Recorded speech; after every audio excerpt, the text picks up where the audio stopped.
Chapter 271. Golden Rose 19 Hope Street, Sherwood Borough. This area was located close to the Tussock River which went through Backland. Pedestrians could see the turbid but unusually wide water surface through the cracks and crevices in their houses. The Daily Observer reporter, Mike Joseph, alighted the carriage and pointed at a 3-story grayish-blue building ahead of them. He said to Klein, who was standing next to him and wearing a black double-breasted suit and a half-top hat and gold-rimmed glasses, "That's the Golden Rose, the best legal brothel in the area of the Backland Bridge, as well as Sherwood Borough. It opens at 3 in the afternoon and stays open until 2 in the morning." The best legal brothels in the Sherwood and Backland Bridge regions? In other words, there are better ones in these two regions but they're illegal? Klein silently mused and shot a glance at the entrance which had an inlaid golden rose. It didn't hang any signboards. "This doesn't count as a street girl, right?" he answered without thinking. "Of course, it's of a higher grade." Mike personally led Klein to the front of the building and pushed the door open. As soon as he entered, Klein caught a whiff of a mixed fragrance that was slightly pungent and heard a soothing yet suggestive melody. Instinctively, he looked around and saw bouncers, in black coats and half-top hats, standing on either side of the entrance and in every corner of the hall. As a legitimate business, they were obviously meant to deal with drunkards and boors. The Golden Hall was surrounded by all sorts of sofas, chairs, and even a piano. In the center, there was a dancing area. At that moment, there were many ladies sitting in different areas with their hair colored in gold, brown, pale yellow, or black. Some of them looked mature, some shy and young, some young and attractive, and others who were rather beautiful. These ladies were either enjoying the melody, giggling whilst in conversations with each other, quietly reading newspapers and magazines, or dancing with the men. It was only 3:30 in the afternoon, so there weren't many customers. At a glance, this place looked more like a proper ball than a brothel. If you come after 8 in the evening, you'll see some interesting performances. Haha, if any of the ladies catch your eye, go over and invite them to dance and then ask them for their prices amidst the beautiful melody. If both sides can come to an agreement, you can head to the 2nd or 3rd floor and have a wonderful time in some room. Hee, as long as you're willing to spend money, you can sleep here the entire night. Mike turned his head from left to right, suddenly losing his previous calm and gentlemanliness, appearing a little more frivolous. He walked into the hall with a smile, and he approached a young girl who was at most 15 or 16 years old. Is he showing his true nature, or is this in conduct of a professional? Klein watched, a little flabbergasted as he subconsciously followed behind Mike Joseph. The victim, Sibber, was only 16 years old. In theory, a girl of similar age is more likely to be a friend and would know more. At that moment, Mike lowered his voice and explained. He then raised his thin eyebrows and asked in a normal voice, "Which lady caught your fancy?"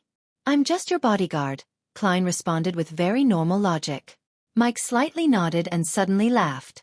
"I'm not used to being watched when I do that sort of thing. I'll be standing watch outside." Klein understood what Mike meant, and took a serious professional stance. Without another word, Mike walked up to the young girl, bent down, and extended his hand, inviting her to dance. Being a prostitute at this age, Backland sure is so bedazzling and dirty. To think that there would be a middle-aged gentleman of seemingly good bearing patronizing this place. Even the sides of his hair are white. Klein lowered his hands and stood very straight, watching Mike and the young girl engage in a slow dance. After a few minutes, Mike walked back and said to Klein with slight annoyance, "It's too expensive." As the two approached each other, he added in a low voice, "The girl knew Sibber, but the owner, ma'am, Lopez, forbids them from speaking with anyone else on this matter. Otherwise, they would be severely punished."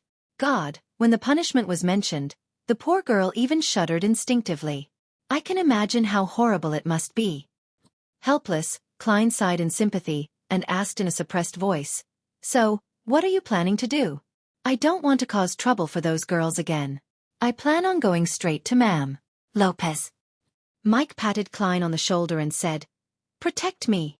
Klein turned his body to the side and warned in a serious tone, "If we encounter a dangerous situation, you must listen to me. Do you understand? Listen to me." Okay. Mike raised his hands to his shoulders and nodded. As he spoke, he walked towards a single sofa in the corner. There was a charming lady, with thick makeup, in a gorgeous dress seated there. "If you don't want to give up after a dance and embarrass yourself in front of those girls, I suggest you talk to Ma'am Lopez first and find out the prices of the different girls, Mike raised his voice. The lady heard their conversation and looked over. She slowly got up and smiled. Good afternoon, gentlemen. I'm Lopez. Did any girl catch your fancy? Yes. Mike suddenly sized her up and said with a chuckle, I really admire you. I admire you too. You're acting like this is your home. Klein's mouth twitched. Lopez's expression froze for a second, then she gave a fake laugh and said, Sorry, I'm not feeling well today. You should know that there are times every month where women feel quite under the weather. Seeing that there was no way to get Lopez into a room for a conversation, Mike fell silent for a few seconds before suddenly turning serious. Ma'am. Lopez. I'm a reporter. I wish to understand more about Sibber's matter. Here's my documentary proof. Lopez's face darkened and she replied impatiently. I've already told everything I know to the police. You should ask them. Sibber was a vagrant orphan who was adopted by me. That night, she accepted an invitation from a guest to spend the night at his house, and she died on her way back in the morning. All right, please leave. Or invite a lady to dance. As she spoke, Lopez waved over two of her bouncers. Klein stepped in to shield off Mike Joseph and escorted him back to the hall. Upon seeing this, the two bouncers didn't rashly chase him away. After a few steps, Klein said in a low voice, She's lying. Oh. Mike turned his head in surprise. When she spoke, her eyes darted around. She didn't dare to look at you directly, but she was also secretly sizing you up, which means she was lying and watching your reaction. In addition, her stance was highly defensive, and she appeared very agitated. Klein gave his analysis. Mike opened his mouth and exclaimed after a few seconds, You really are a great detective. Only with your keen observation and outstanding deduction skills were you able to discover such useful details. That's only because I had my spirit vision on and could see that Lopez's emotional colors weren't right. I came up with the reasons after. Klein smiled and said, Thank you, it's time for us to go. Mike Joseph looked back at Lopez and saw that she was walking towards the side door of the hall, as though she was going to her own lounge, and that the side door was in a corner of the room. It was very quiet around there, and there were many areas in the hall that couldn't see what was going on inside. There were also two bouncers standing guard outside. Perhaps we should follow Ma'am Lopez and observe her reaction. Maybe the anxiety from just now will make her do something. Mike suddenly turned his head to look at Klein. Can you take care of those two bouncers quickly? Sir, I'm only responsible for your protection, and that's against the law. Klein smiled in response. I'll pay you more. A total of £5 based on the combat price from before. If there's another fight when we run, it would be £10. Mike Joseph gritted his teeth. Deal. Klein reached out and shook his hand. Afterward, the two of them circled around to avoid the two bouncers from before and quietly approached the side door. Guests, please stop. Please leave this area. One of the bouncers stepped forward and stopped Klein and Mike Joseph. Sorry, we'll immediately. Klein bowed politely and apologized. At that moment, his right fist suddenly punched out, heavily striking at the bouncer's abdomen in front of him. The bouncer instinctively clutched his stomach, his body bent over. As for Klein, who had now stood up, he raised his left hand and chopped the bouncer at the back of the head. Pow! The bouncer fell to the ground and fainted. His companion was clearly caught by surprise at this turn of events. He just stared blankly and failed to react in time. Klein immediately slid over and covered the bouncer's mouth with his right hand and punched his abdomen with his left fist. Bang! The bouncer suddenly bent down and spat out his undigested food, and Klein promptly withdrew his right hand and chopped downward with his palm. At the same time, his left hand supported his opponent, allowing the bouncer to slowly fall onto the ground without making a sound. After exchanging looks, Klein turned the knob, pushed open the side door, and stepped inside. Mike Joseph lowered his body and quickly followed. Why are you so skilled? You're just a reporter. Klein lampooned under his breath, walking briskly but at a rapid pace along the paved corridor. Suddenly, they heard Lopez's voice. Tell Capim not to send anyone over in the next few days. Capim? Send anyone? Klein looked at Mike and found him looking equally puzzled. At that moment, they heard Lopez's footsteps that were headed towards the corridor. Let's go. Klein tugged Mike and ran for the exit without turning back. During this process, he closed the side door and broke the lock in passing. It could prevent the people inside from coming out for a while. Then, as if nothing had happened, they hurriedly walked through the hall and approached the exit while hearing faint, angry voices. After reaching the streets, Mike heaved a sigh of relief and said in amazement and sincerity, "I've experienced many similar scenarios, but not once was it as simple and relaxed as it was today. Thank you. I need to return to find out who Capim is." As he spoke, he took out his wallet, fished out a £5 note, and muttered, "But frankly, your price is really expensive. It's worth more than half a week's salary. But you can claim for reimbursement, right?" Klein answered with a grin. Following that, he asked in concern, "Aren't you afraid that Lopez will find your newspaper firm and get the police to arrest you?" "That's a fake ID card." Mike Joseph shrugged with a gesture of familiarity. Klein could only admire him. After watching Mike board a carriage and leave, he walked diagonally across the street, waited for a public carriage and kept an eye out for anyone chasing after him.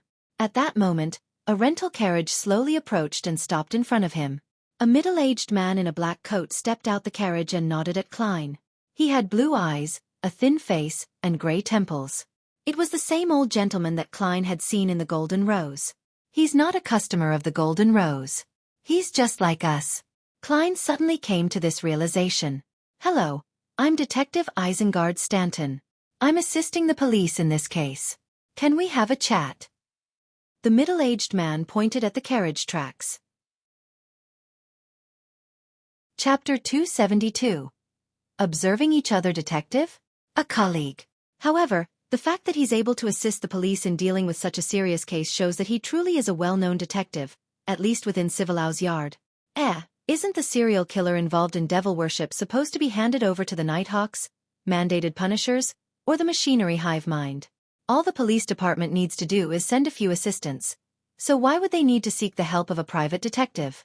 Yes, the 11 serial murders must have caused a sensation. Civilau's Yard is under a lot of pressure, and they aren't willing to just wait in misery?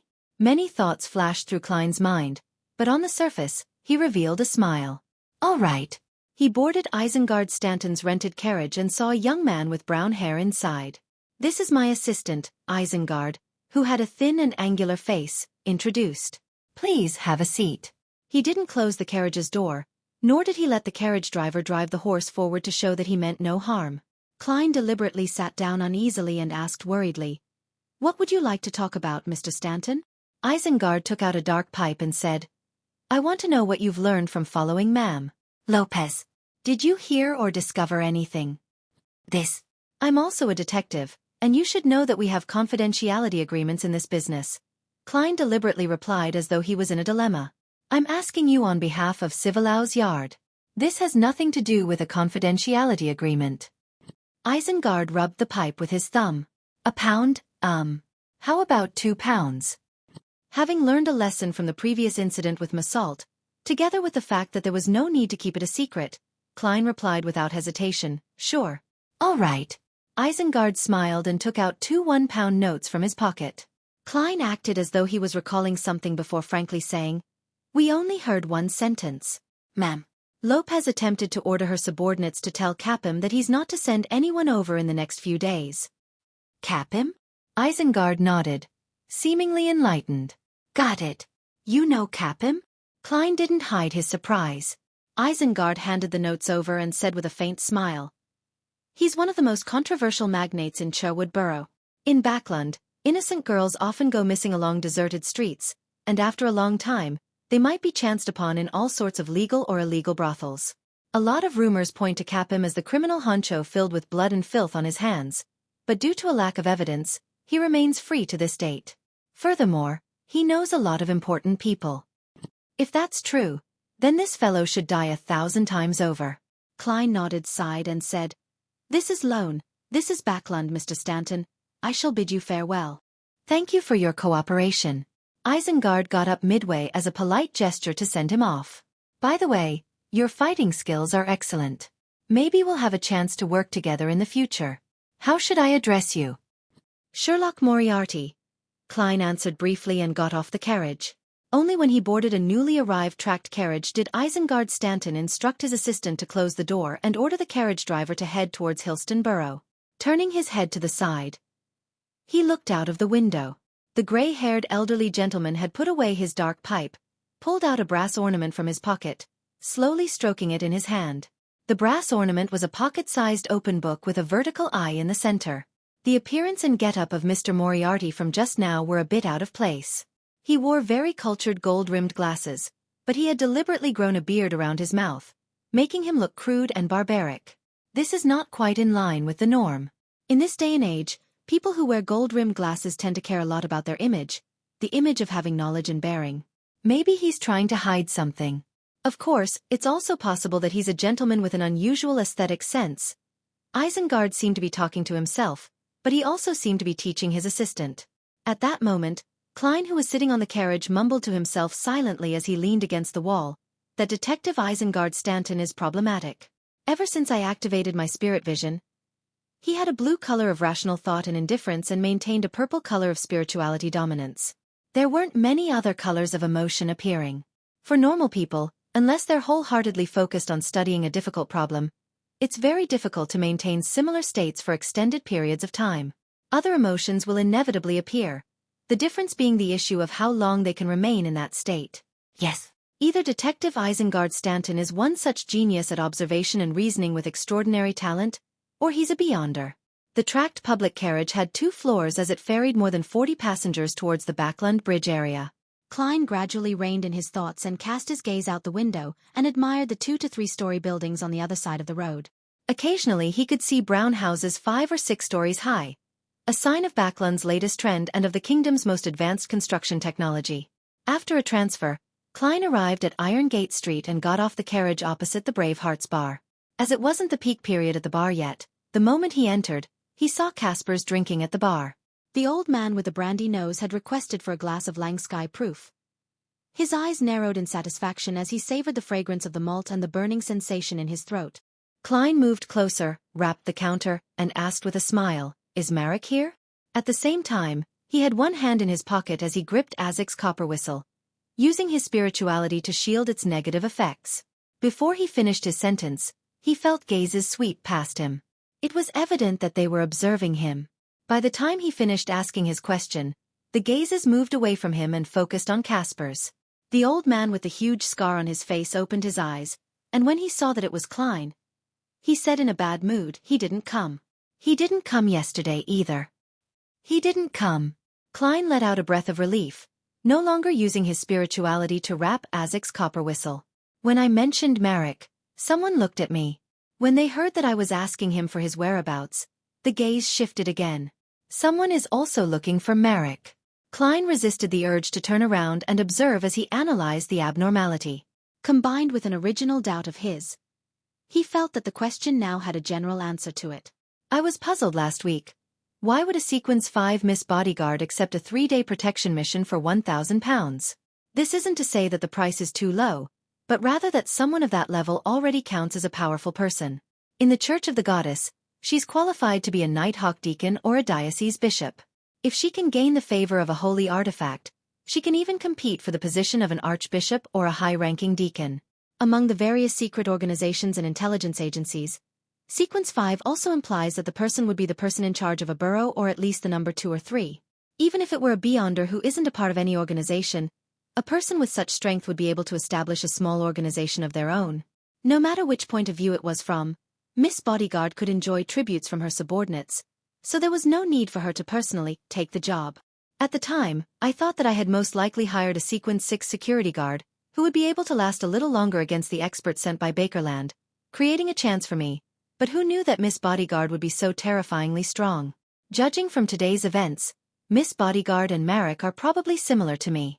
Their identities are sensitive, and they have to hide away. Yes, their situation might be even worse, and they have to constantly worry about being hunted down. TCH, to be able to hunt Miss Bodyguard, even if that organization doesn't have any high Sequence beyonders, they must have some holy artifacts or multiple Sequence 5 members. Of course, this is just my hunch. Perhaps it has to do with the exposure of Marek as a beyonder and he's now targeted by the Machinery Hive Mind Squad. After some thought, Klein said with regret, "Is that so? I was planning on playing cards with him." Upon hearing something that didn't match Klein's usual manner of speech, Caspers was alarmed. He didn't look around either, but chortled and said, "I'll be having a card game tonight. Texas, do you want to join in?" "No, I just want to play till dinner. Sigh, I think I'll just head home. Klein sighed and left the Bravehearts bar without even ordering anything to drink. He had intended to ask Caspers about other Beyonder gatherings, but in that situation, he carefully abandoned the idea. In fact, he could have gone to a card room or some relatively sealed area to talk with Caspers, but just to be safe, he decided to wait until next time. Klein was in no hurry to return home. Instead, he went to the one-bedroom apartment he rented in East Borough and started divining above the gray fog to confirm that no one was following him. After easing his mind, he reached Minsk Street before it was completely dark and found all sorts of subscribed newspapers crammed into his mailbox. I was in a hurry to leave today, so I didn't even have time to read it. At the Quelag Club, I had a good meal after shooting practice and took a nap, before being forced to play a few tennis matches with Talim. My skills aren't good enough, but my physical fitness can make up for that. He mumbled silently as he opened the door and went inside before twisting the gas lock. He brought the newspapers into the living room and sat on the sofa. He lit the wall lamp and started reading. Klein first read through the Backlund Morning Post and immediately flipped to the 5th page and saw an advertisement. It was an advertisement for the Ernst firm's purchase of goods. The prices were 7 pence per litre of flour, 1 solely of butter, 6 pence per pound of lard, 1 solely 3 pence per pound of cream, 8 solely per pound of Marquis black tea. In other words, there would be a Beyonder gathering in the same place at 8 in the evening tomorrow. The code to the door is to knock 7 times heavily, 1 time lightly, 6 long intervals, and 1 short interval in that order. The remaining 3 and 8 are meaningless. Klein interpreted the content, leaned back against the sofa, and began to look forward to the gathering tomorrow evening. He wanted to sell some formulas to see if he could buy the corresponding ingredients or items. Chapter 273. Handing out a formula Wednesday night. 5 minutes to 8. In an alley behind Braveheart's bar. Klein circled around for a while based on his memories before finally finding the house with the dark candlelights. He was disguised today in a grayish-blue worker's uniform, cap, and a beard so that no one would connect him to the guy who had tried his luck by buying Black Snake's item. It would be best if Eye of Wisdom and the apothecary don't recognize me. Otherwise, a newbie who had relied on luck to become a Beyonder and was able to come up with several potions after a week would definitely be suspicious. Klein put his hands in his pockets and felt for Azek's copper whistle, the ordinary tarot cards, and the charms he had replenished. His uniform was specially modified by a tailor. There were many small pockets with metal bottles filled with herbs powder and extract essence. After taking a deep breath and slowly exhaling, Klein took out the metal mask that could only cover half his face and finished the first step to his disguise. Following that, he used the clown's ability to control his facial expression and his physical tics, as well as his gait while numbing his facial nerves. He wanted to be vastly different from his previous self. However, I'm not sure what Eye of Wisdom relies on to recognize people. This is all I can do. Sigh, if only I was already a faceless. But if that's the case, I wouldn't need to join such low-level Beyonder gatherings.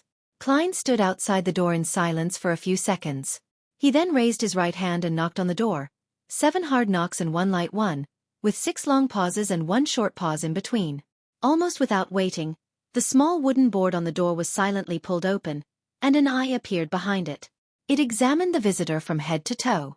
2 or 3 seconds later, the door creaked open and Eye of Wisdom's attendant handed a hooded black robe to Klein. Klein maintained his emotionless state as he quickly put on the robe and pulled down his hood, letting the shadows cover his face. On the way to the living room, he deliberately took steps he wasn't used to and tried his hardest to eliminate the awkwardness.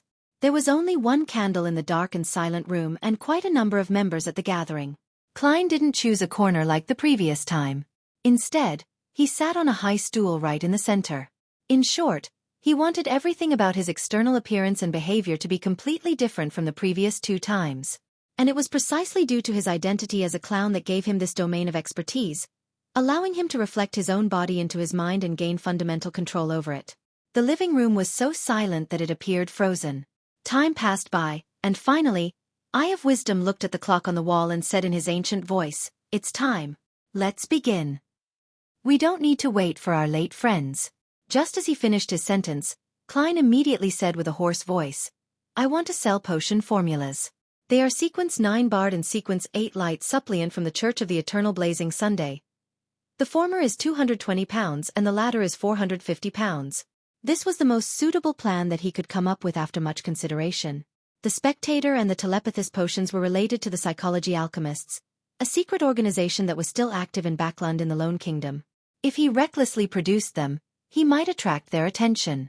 And the Church of Eternal Blazing Sun was blocked out by the Church of the Lord of Storms, so the corresponding Beyonders rarely appeared in Backland and could do very little. Therefore it was an extremely safe choice. The potion of the Seer pathway involved Klein himself, and he certainly didn't want to reveal his characteristics. After having experienced so many battles and watched so many battles with Beyonders, he gradually came to understand something. It was that below the high sequences, Beyonders of different pathways had their own characteristics which didn't overlap. That was to say, each of them had their own strengths and weaknesses, and their strengths and weaknesses were all very obvious. The strengths were indeed strong, and the weaknesses were indeed weak. For example, the Spectator pathway lacked the ability to fight in actual combat, but if they were ignored and were unconsciously misled, then no matter how strong an opponent's combat skills were, it was possible for them to die without knowing why. A clear example would be Hurricane Rear Admiral Kalangos, who clearly possessed the mystical item Creeping Hunger and had an overall combat strength of a sequence 5, but he still died in a rather inexplicable manner. Most of this was thanks to Azek, but one couldn't dismiss the role of the Spectator. Due to the fact that the majority of the Beyonder jobs below the high sequence had distinct characteristics and obvious weaknesses with weak bodies, if one could conceal one's strengths and understand the situation of their enemies beforehand, it wasn't impossible for them to defeat someone stronger. In extreme cases, there was still a very small chance of a sequence 9 killing a sequence 5. Of course, this was a perfect hypothesis, but in reality, it was almost impossible. Sequence 5 was already considered strong, and the corresponding Beyonder powers could be considered miraculous. Strengths could effectively cover up weaknesses, but before reaching sequence 6, it was very difficult to cause any effect on them. On the other hand, many of the Beyonders below high sequences were very afraid of being attacked by a group, even if their opponents were all below their own sequence. This was because once one became flustered, their attempts to avoid a fault would lead to failure of another. Their weaknesses could lead to fatal outcomes. These problems were why shepherds were ranked first below high sequences. They were so all-round that if they combined and matched their Beyonder powers well enough, they would almost have zero shortcomings. After I advance to the sequence 7, I'll have all sorts of magical Beyonder powers. Then, even if I encounter a sequence 6, I'll be able to contend against them for a while, and I might even be able to win. If I encounter a sequence 5, there might still be a chance of escaping. As his thoughts raced, Klein looked around, waiting for someone to speak. If Bard and Light Suppliant can't be sold, then I can only go for second best and consider selling Spectator and Telepathist. In consideration of Beyonder characteristics, indestructibility and conservation, the formula of my own pathway definitely shouldn't be sold. The Witch pathway wouldn't as well, for it would lead to many tragic cases. Whether it's Instigator or Witch, they're the type that necessitates committing evil deeds. Klein was a little nervous, but his face remained expressionless as he waited. Actually, I can consider buying it. At that moment, the chubby apothecary laughed. I can also accept another apprentice and give him these 2 formulas, making him specialize in praying for light to shine on my herbs. Perfect. How extravagant. His words broke the momentary silence in the room. A man in the corner, who had his hood pulled very low, spoke in a deliberately sharp voice. Perhaps I can give it to my child. At least it's stronger than my sequence. Sequence 9, 200 pounds, sequence 8, 400 pounds. If you agree, we have a deal. To be able to take out 600 pounds at one go means he's quite rich.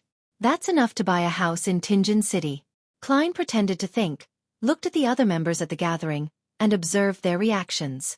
Noticing that no one had the urge to raise the price, and that the other party's bid had reached his bottom line, Klein thought for a while and said, I'll tag on an additional request.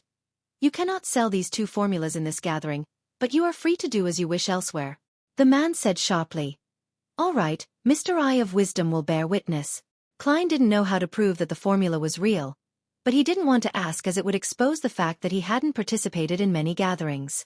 Therefore, he silently pulled up his robe and took out the 2 potion formulas he had written long ago and handed it to an attendant beside him. The attendant didn't walk to the corner. Instead, he went to the single sofa in the center and handed the folded paper over to the Eye of Wisdom. The old gentleman spread out the paper and, without taking an extra look at it, placed it on a small round table beside him. Then he took out a handkerchief and wiped his right palm. From his pocket, he took out a ring inlaid with many tiny diamonds. This ring was complicated and exquisite in design. In the middle of the ring was a dark green gem that looked like an eye. Just by looking at it from a distance, Klein felt his head swell and his body turn uncomfortable. It was just like back when he was taking his math examination. Eye of Wisdom solemnly wore the ring on his right middle finger and then closed his eyes, as if he was preparing something. Suddenly, the emerald green gem on the ring bloomed with a resplendent golden color which was as bright as the sun. Eye of Wisdom quickly extended his right hand and let the gem touch the potion formula written by Klein. The rays of golden light became purer until they eventually turned into a holographic projection. Authentic and effective, Eye of Wisdom announced in a low voice. He immediately removed the ring from his finger, not daring to wear it for another second. His tone sounds just like a notary. That ring is the most prized item in Mr. Eye of Wisdom's collection. Sealed Artifact 2-081? It emulates the powers of a notary? Klein watched on thoughtfully, feeling a little covetous. After the notarization, the deal was quickly concluded, and Klein received a thick wad of cash, all in 10-pound notes. After counting the bills 3 times, he didn't fold and put them in his pocket. Instead, he held them in the palm of his hand and waited for an opportunity to spend them. He planned on observing for a moment to ensure that there was nothing he needed before speaking again to mention his desire to purchase things. At that moment, the apothecary looked around and said, "I brought a few bottles of sedatives." He really brought it? I've already forgotten all about it. In order to be different from his past self, Klein could only pretend that he wasn't around. After shouting a few times and seeing that there was no response, the apothecary muttered, "That guy didn't come this time? Maybe he's dead somewhere. Thank you for your blessings. But it's delightful that you failed to recognize me." Klein heaved a sigh of relief. The apothecary habitually asked for Spring of the Elves marrow crystals again, but it was in vain as usual. Moments after he shut up, a woman whose face was completely shrouded by her hood said with 2 boxes at her feet, "I have 2 weapons with Beyonder effects. This must be the lady who sold the inscribed steel sword the last time, right? My spirituality instincts as a seer tells me that she has another 2 similar weapons? Backing her is some Beyonder armament organization, right? Well, maybe she has an artisan behind her, also known as Sequence 6 of the Machinery Specialist and Savant Pathway." Klein looked over with anticipation. He had agreed to give the son a Beyonder weapon worth 500 to 700 pounds, which could effectively his combat ability. He didn't promise the specific type and characteristics. So long as it was similar and could be used, he could buy it. In any case, the son wasn't picky about it. Chapter 274. Beyonder weapon. The woman with the hooded face looked around her and said, "The 2 weapons this time are easy to carry around. One of them is the Whip of Slowness. It's a replica of a particular mystical item. It can constantly create formless restraints, influencing your opponent bit by bit, slowing down his actions gradually. The longer you last in battle, the more effective it would be. It can still be used for 2 years. 450 pounds, or the potion formula for Barbarian." This whip sounds pretty good, and it feels like the spider silk ability of the Demoness of Pleasure. However, would it seem a little strange for Little Sun to use a whip? Klein asked in a hoarse voice, "Can this invisible binding effect affect spirit-type creatures? For example, wraiths?" The lady shook her head slowly. "No."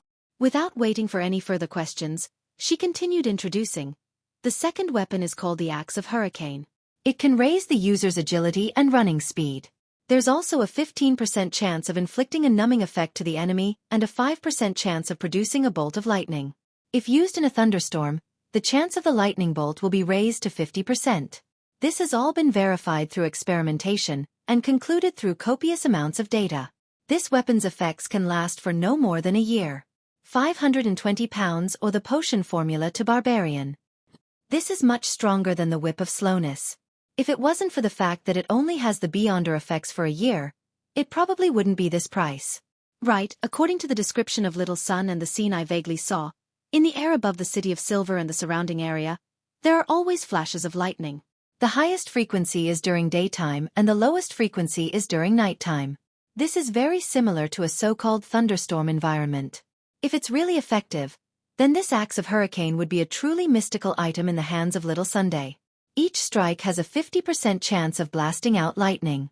It would be absolutely formidable. Even if that doesn't work, looking at the most basic Beyonder effects of the Axe of Hurricane, it's still quite a good weapon, and it meets the needs of Little Sun. As for the problem that it can only be used for a year, it's not a big problem to solve. In 1 year, with Little Sun's digestion rate and City of Silver's Beyonder resources, as long as he has the potion formulas, he would at least be sequence 6 by then. At that point in time, he'll definitely need to replace his weapon. As his mind whirled, Klein basically determined that he was buying the Axe of Hurricane. At that moment, the apothecary muttered, "Is an axe easy to carry around? I feel like I've heard a joke, and I think it might be more appropriate to make a wrench. Say, can't you sell stuff like revolvers with Beyonder effects? I will try my best to collect similar items." The woman emphasized the word collect. "All right, friends who are willing to buy one of these weapons, please make a bid." Before Klein could even speak, he heard a male voice from the long sofa. "Axe of Hurricane, 520 pounds. The woman waited a few seconds before asking again, "Is there anyone else who wants to bid?" 530 pounds. Klein added 10 pounds. The man immediately replied, 550 pounds. "This, Little Sun, if he raises it to more than 600 pounds, I won't be buying it. I'll get you a new whip." With a definite strategy in mind, Klein called out very calmly, 560 pounds. He tried to make it appear that no matter what offer was made, he could add on an additional 10 pounds. And the 600 pounds he had just earned was just enough to put invisible pressure on the other party. Upon hearing the latest price, the man fell silent and shrugged. "All right then, it's yours." Phew. Klein secretly heaved a sigh of relief. "Is there anyone else who wants to bid for the Axe of Hurricane?" The woman asked again, but the room was silent. "Sold." The lady didn't hesitate any longer and handed the box next to her right foot to the attendant. The attendant had the eye of wisdom appraise it before bringing it to Klein. Money was handed over in exchange for the item. Putting away the remaining 4 10-pound notes, Klein opened the box and saw an axe that could be attached to one's back or tucked in one's belt. Its entire body was iron black in color, thick, and sturdy, with a sharp edge. In his spirit vision, it was clear that the creator had used a large number of spiritual materials. There were also many symbols and magic runes on the surface of the axe. They were embedded inside, turning into lightning and hurricane patterns. When Klein reached out to touch it, he felt a faint pricking pain.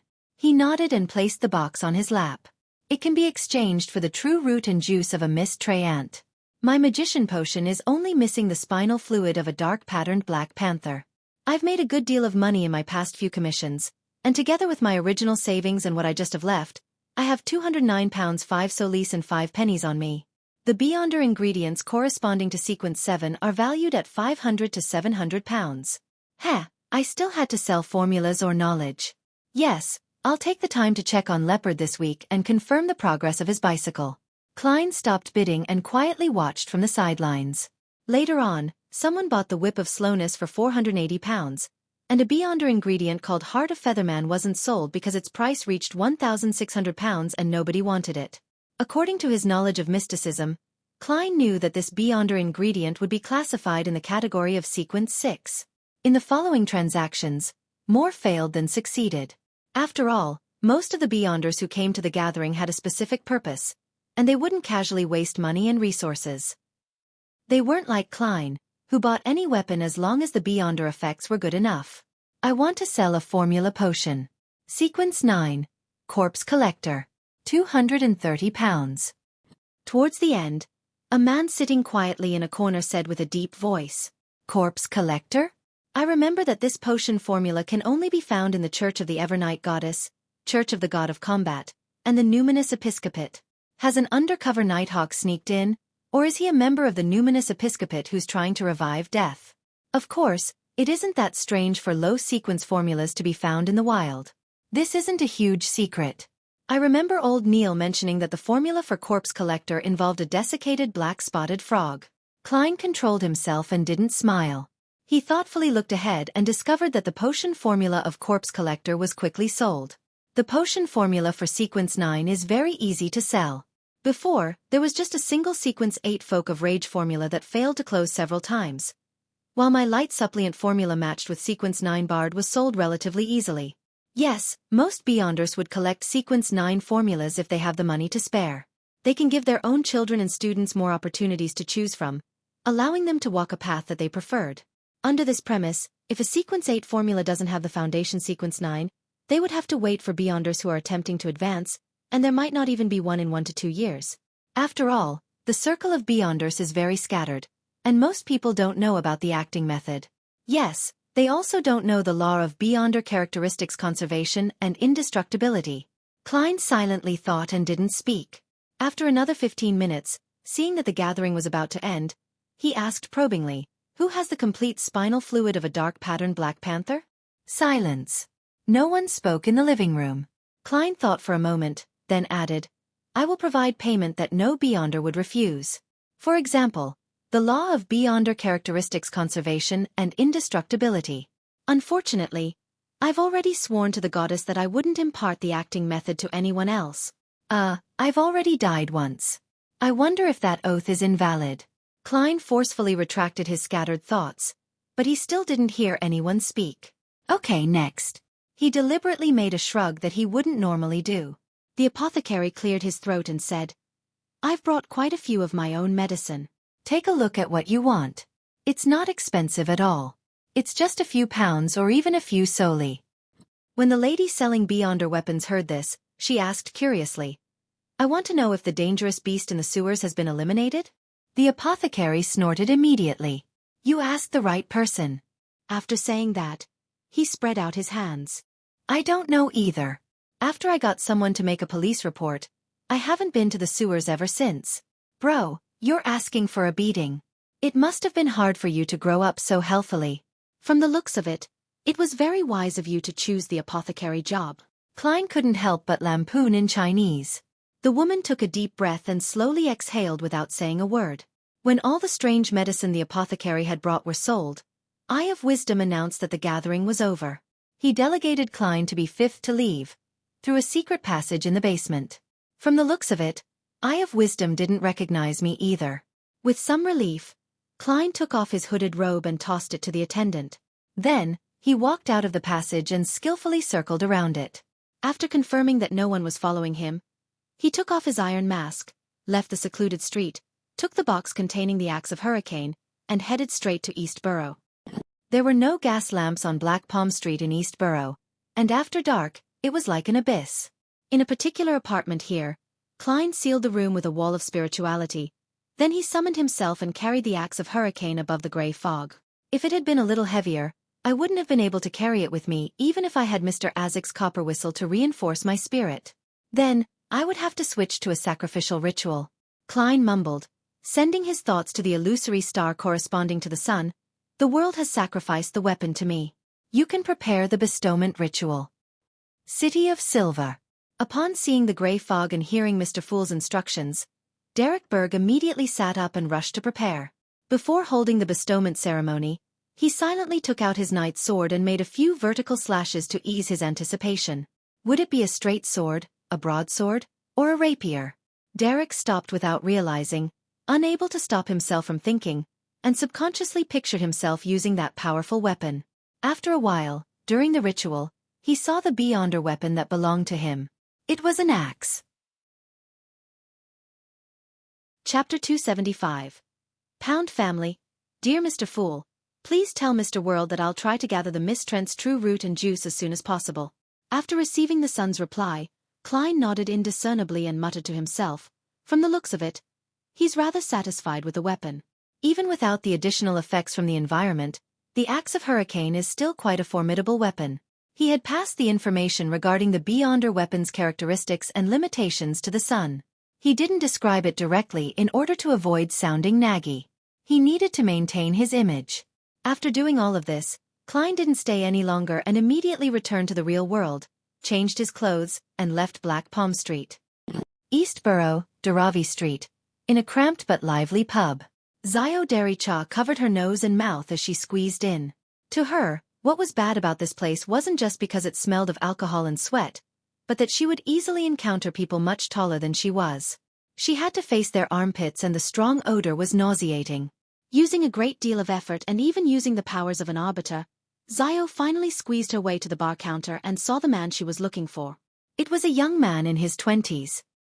He had a face as long and thin as a horse. His eyebrows were messy and ferocious, but his facial features were relatively soft. He was gulping down alcohol and laughing loudly with the patrons around him. "Williams, I have something to talk to you about." Xiao banged on the wooden counter. This boorish action immediately attracted many angry gazes. However, they quickly retreated under the stern gaze of an arbiter. "Oh Xiao, I haven't seen you in days. Let me see, it's been a week, no, at least 3 weeks. Care for a drink?" "Half and half," Williams said, half drunk and half surprised. Half and half was one of the most popular alcoholic beverages in East Borough, made from malt beer and fortified grape wine, and because it is precisely made up of 2 constituents of equal proportion, it was known as half and half. "Are you really going to let me drink?" Xiao pricked up her brows. "No, he doesn't."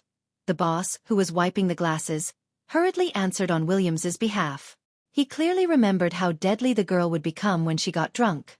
She would use her fists to persuade the guests to quit drinking and throw them out one by one. The corner of Williams's mouth twitched as he spread out his hands and said, "Go on, why are you looking for me?" He was one of East Borough's informants and was connected to several gangs.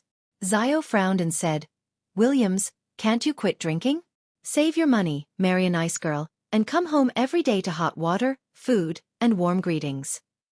You can share all the things you've seen in the day with her, and she can tell you about the trivial things that happened in your house, and there will be cute kids who will kiss you on the cheek and play around you. Isn't such warmth nice?" She was able to gain a quick foothold in Backland's East Borough, all thanks to Williams's help, so she had always wanted him to be better off. "Warmth?" Williams scoffed. "It's built on the money I bring back, and I've seen through the farce.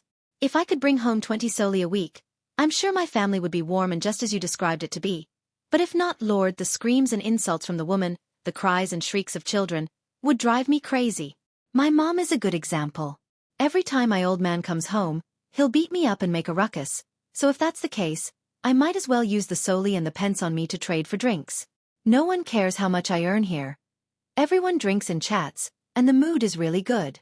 If I want women, there are cute street girls outside. They wouldn't quarrel with you." Xiao smirked and said, "You really are an incorrigible believer of the Lord of Storms. "One day, you'll die from alcoholism or some strange disease." "At least I've enjoyed life," Williams replied without minding what she said. "I haven't worked in almost 3 days, so I'm not going to give you a discount." Xiao stopped persuading him. She stroked her short, disheveled blonde hair, and handed him the portrait of Lenivis that Audrey had given her. "Help me keep an eye out for this man. Find him as soon as possible. Here are different portraits of him." William spread out the piece of paper in his stupor and glanced at it before skiing. "He looks too ordinary, and there are so many people in East Borough. There are people who die at any moment. Some leave, some come, and others become vagrants. It'll be difficult to find him. In short, help me keep an eye out. Notify me immediately if you find anyone who looks like him." Xiao took out a 5 soldi bill and handed it to him. "Here's some beer money. If you can find the person in the portrait, I'll, give you another £10. £10? Williams whistled. "Xiao, when did you become so generous? Or is this person worth more?" "That's how much his reward is worth. £10 for providing clues." Xiao pretended to look around the pub and answered, "Don't forget about this matter, I'll come back in a few days' time." She had already run through nearly half of East Borough and issued the mission to the gang leaders and informants she knew, and she had paid several pounds in advance. "As long one of them succeeds, I'll earn it all back. All those profits."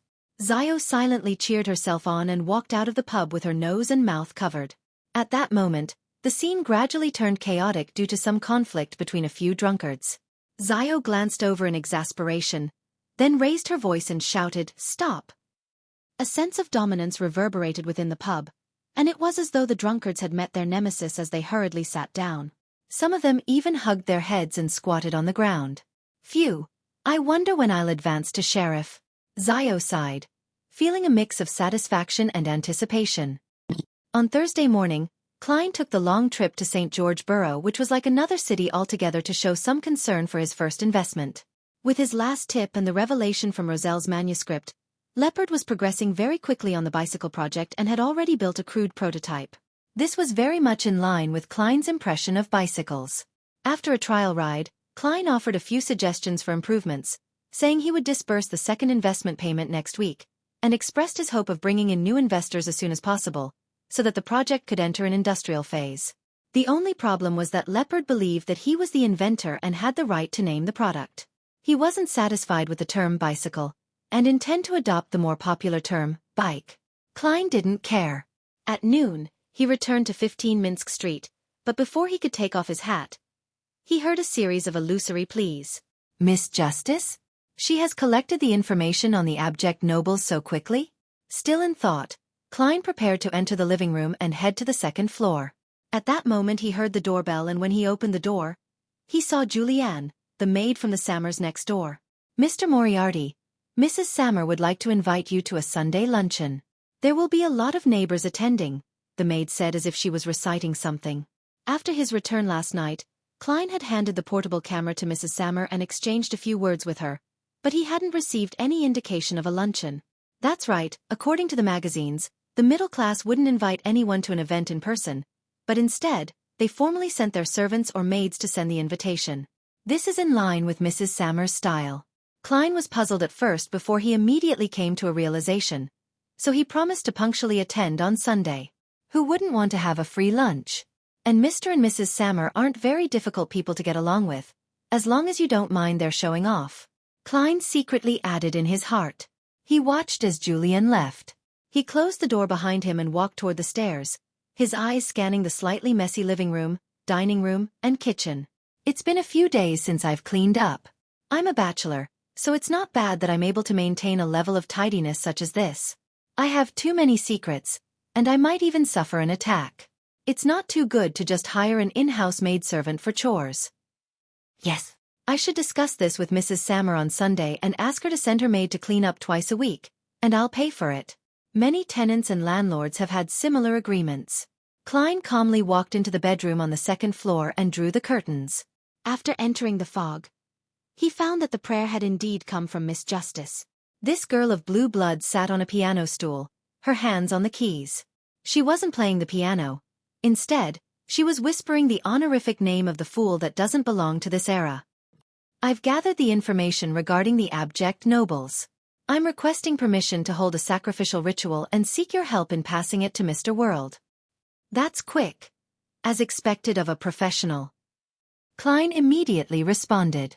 Audrey, who had just returned from the Royal Coat of Arms office and experts in this field, completed the sacrificial ritual with a little unfamiliarity as she threw the thick manuscript into the illusory door. I'll pass it to the world. Klein's tone was indifferent as he cut off the connection. This time, he was in no hurry to return to the real world. Instead, he flipped through the manuscript and found the part pertaining to the Pound family. The Pound family had indeed obtained the title of Viscount from the Battle of the Violated Oath.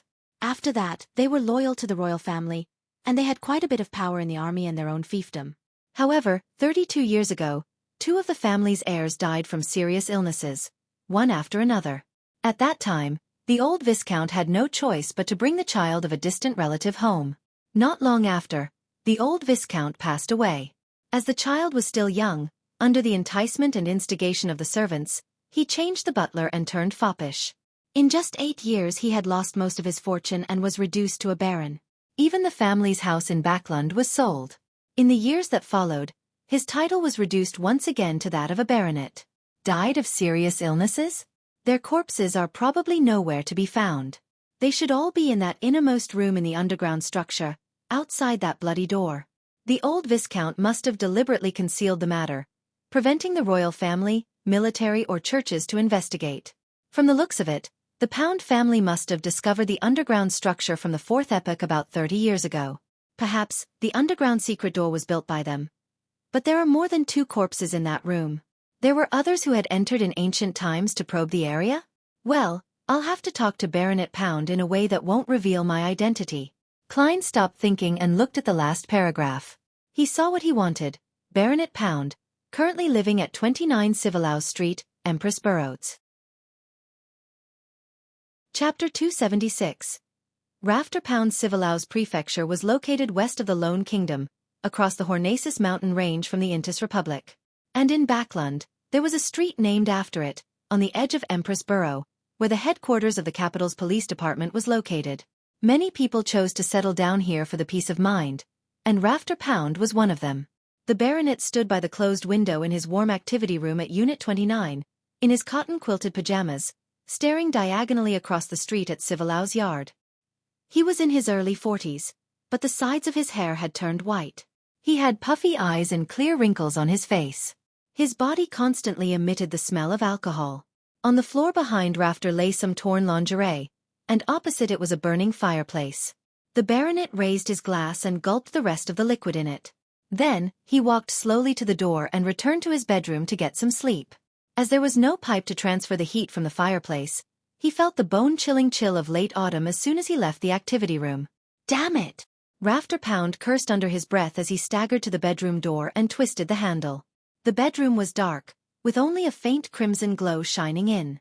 Rafter was about to close the door behind him and collapse into bed when his eyes suddenly froze. A figure was sitting quietly on a chair beside the curtain. The figure wore a pair of grayish-blue pants and a cap. The entire person was completely hidden in the shadows. Sensing Baronet Pound's gaze, the man slowly raised his head and looked over. His face was painted red, yellow, and white, looking like the funniest clown. Rafter was about to shout and run when he saw a revolver aimed at him and heard two deep and hoarse sentences. "I advise you not to do anything unwise. If you cooperate, I won't harm you, and I won't take away your belongings, if you still have any left." Rafter Pound's expression changed a few times, and he very obediently closed the bedroom door. Then, he half raised his hands and sat on the edge of the bed. What do you want from me?" He hiccuped in his drunken stupor, and his body trembled slightly as he reminded. "Civilau's yard is just across the street." "I know, but I think I'm closer to you than you are to Civilau's yard." Disguised as a clown, Klein had changed his voice and tone as he warned, "And my purpose is just to ask you a few questions." Before he came to Civilau's street, he had divined if there would be any danger in making this trip in the mysterious space above the grey fog and had obtained an answer that it was very safe. "Questions?" Rafter's lips trembled as laughed bitterly. "Here we go again. Am I never going to escape this nightmare? Have there been many people coming to you with questions?" Klein continued the topic. "No, not only questions. After my uncle, the Honorable Old Viscount, passed away, too many things have happened to me. The amiable old butler resigned for no reason and has vanished. Those servants and maids would change one after the other without warning, becoming unfamiliar and cold. They were looking for something. Yes, they were looking for something. I wasn't even 10 back then. All I could do was watch, and I didn't dare tell anyone. I was afraid that I would never wake up again." Rafter replied as though he was on the brink of collapse. "Looking for something? Were they searching for the underground structure, or the treasures of the Pound family, such as the Beyonder characteristics and mystical items buried near the evil spirit? The royal family and the churches must have realized this, as the higher-ups must know about the law of Beyonder characteristics conservation and indestructibility. Since the Pound family was in ruins, these things should have been taken back, right? Unless the old Viscount paid a huge price and bought some other rare Beyonder characteristics and mystical items of the same sequence to conceal the matter of the underground structure." After Klein finished listening quietly, he generated many guesses. He seemed relaxed, but in reality, he could attack at any time. "How long has this been going on for?" I don't know. There are faces around me that I don't know. How can I be sure that the remaining people aren't also in cahoots?" Haha, I pretended not to notice anything.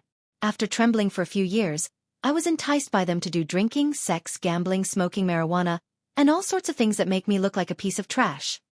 Rafter Pound gave a somewhat crazy laugh. "They're finally relieved and are no longer watching me. When I sold that house, whoosh. All of them left, with no idea where they went. No, they must still be secretly monitoring me, preventing me from calling the police. Right, they aren't letting me call the police. This fellow has some mental illness. I have no idea if what he said is true or false." In his aura, the change in his mood colors adhere to logic. But what if he just feels that he had let down the old Viscount and fantasized a whole sequence of events like this to find an excuse for his degeneration? Later, he would keep telling himself that until he's utterly convinced. As a qualified keyboard warrior, Klein, who knew a little of everything, had seen similar cases in his previous life. After thinking for 2 seconds he asked, "What did these people ask you?" "They asked me how the 2 children of the old Viscount died. They asked me what abnormal behavior the old Viscount had over the years. I wasn't even 10 years old at the time, so I don't know anything." Rafter waved his arms and growled under his breath. "Calm down, please calm down." Klein lowered his left hand and attempted to confirm if Baronet Pound knew of the underground structure via multiple angles. Time flew by as the question and answer session ensued. Klein said in a hoarse voice, "You really don't seem to know anything. I'm very sorry to bother you, but it's time for me to leave." He stood up, bowed slightly, and appeared very well-mannered. And almost at the same time, the excitement and appearance of having a breakdown on Rafter Pound's face vanished. His light blue eyes became abnormally deep, as though he was examining something. When he saw the intruder about to stand up straight, he immediately reverted back to his previous performance. Grief, anger, madness, bitterness, and neuroticism. At that moment, a mysterious voice suddenly resounded in his ears. "Crimson!" Klein injected spirituality into a slumber charm and threw it at Rafter with his unarmed left hand. Amidst crisp crackling sounds, a strong sense of serenity spread out, enveloping the baronet, causing him to shut his eyes involuntarily and fall weakly onto the bed. "I'm sorry. The questions from before are for the comparison of what shall ensue. Next, it's the process of entering your dream and spirit channeling." Klein patted Rafter's pajamas, and with his hand on his chest, he made another bow. Then, he used the dream charm and entered Rafter's dream like a nightmare. In the grey, fragmentary, constantly coruscating world, Klein soberly walked beside Rafter, watching him see the blank faces of the servants and maids who had no facial features as they gave off abnormal and frightening vibes. He saw Rafter turning his head only to always to see an old face silently gazing at him, watching him curl up in the corner, shivering, and him being enveloped by a shadow, little by little. This matches what he had described earlier. Klein tried to guide the dream to make sense of the situation, but it was as though Baronet Pound had a very serious psychological trauma over these matters. Any tiny bit of stimulation would cause him to scream and run like a madman in his dreams. This made it impossible for Klein to get any more information. Thus, he withdrew from the dream and cast another slumber charm on Rafter Pound before taking out a mantha extract and other materials, in preparation to channel his spirit in a mediumship ritual. After responding to himself, Klein's spirituality passed through the storm of thoughts and saw the illusory image of Rafter. An illusory image based on the body of heart and mind. "What did the old Viscount say to you before he died?" Klein hesitated for a moment before asking. Rafter Pound muddle-headedly replied, "He wants me to maintain the family." "What else?" Klein asked again in a tone of deliberate affirmation. "He wanted me to remember the glory of the ancestors," Rafter answered blankly. Klein nodded and asked, "What were those people looking for?" "I don't know." Rafter gave the same answer. Klein continued asking and compared it with the answers Pound had said before, finally coming to the conclusion that Baronet Pound had not lied, and what he had just said was true. At this point, he didn't stay any longer. He passed through the storm of thoughts and allowed his extended spirituality to return to his body. Next, Klein methodically tidied up the scene and tossed Azek's copper whistle a few times, using its nature to interfere with any possible divination investigations. "Thank you for your cooperation, Mr. Baronet." After doing all of this, Klein bowed once again. Then he turned, opened the window, jumped into the street, and disappeared into the night. After a while, Rafter Pound suddenly opened his eyes. Around those light blue eyes, there was a circle of ruptured capillaries. He flipped himself up suddenly and stared at the open oriel window. After making a long detour to East Borough, Klein washed his disguise and changed into normal clothes. As if nothing had happened, he returned to 15 Minsk Street in Cherwood Borough. He didn't rest, nor did he think about what he should do with the underground structure. Instead, he once again entered the fog. At the very end of the ancient long table, Klein slowly opened his palm, revealing several strands of brown hair. They were Rafter Pound's hair he had gathered when Rafter was sleeping. There's still the final step, confirming with divination above the grey fog. Klein silently muttered to himself. Then he conjured a pen and paper. He wrote down the content that he had already thought about beforehand. Rafter Pound's future. "I want to see what will happen to you in the future so as to confirm the past." Klein leaned back in his chair and began to recite the divination statement. As the ancient structure involved the 6 Orthodox gods, He was afraid that there would be problems if he divined something directly, so he changed his way of thinking and helped Rafter ask about the future. Chapter 277. Finalizing a plan, Rafter's future. Klein held onto the baronet's hair, closed his eyes, and entered a deep slumber with the help of cogitation. In the grey gloomy world, he saw a narrow irregular cave. Rafter, with his puffy eye bags and grey hair at his temples, was propping himself up on his elbows, crawling forward like a reptile to leave the hole. Then with a flash, he retrieved a black iron emblem of unknown origins and wore it on his chest. The emblem had a scepter carved on it, as well as a hand that was holding onto the scepter tightly. Tutor. Klein jerked out of the dream and sat up. According to Miss Bodyguard's introduction, the black iron emblem was engraved with the imperial coat of arms of the Fourth Epoch's Tudor Empire royal household. It was identical to the one he had seen in the ancient structure. Rafter is definitely not as simple as he seems to be. Klein rubbed his forehead and muttered to himself. As a seer, he had his own interpretation of the revelation he had received from the dream. On the one hand, he knew that it was something Rafter would do in the future, and on the other hand, he believed that it meant that Rafter had a deep connection with the Tudor family. Through the 3 tests of direct questioning, dream probing, and spirit channeling, Rafter didn't expose any problems, nor did he make me notice that anything was amiss. If I didn't have a 4th test, I probably would have been deceived by him. Yes, maybe he really doesn't know anything at present and that it was a true act. In the future, he might even chance upon an opportunity to form a connection with the Tudor family. But it's more likely that he has already learned a lot from the old Viscount. Without confidence, he intentionally turned decadent and acted crazy and ignorant. For him to be able to hide from my dream and spirit channeling, it should be a result of some beyonder powers. He probably wasn't acting at that time and was really in a muddled state. Otherwise, he would have exposed himself in front of a person like me who is very experienced in such matters. What beyonder powers could it be? What sequence number is he? Or is he the kind that is born with certain beyonder powers? Klein proceeded this line of thought and soon realized he had reached a dead end. He quickly pulled himself out of this dead end and changed his angle of thinking. Rafter has a deep connection with the Tudor family. Can I make a bold hypothesis that he's actually a descendant of the Tudor family?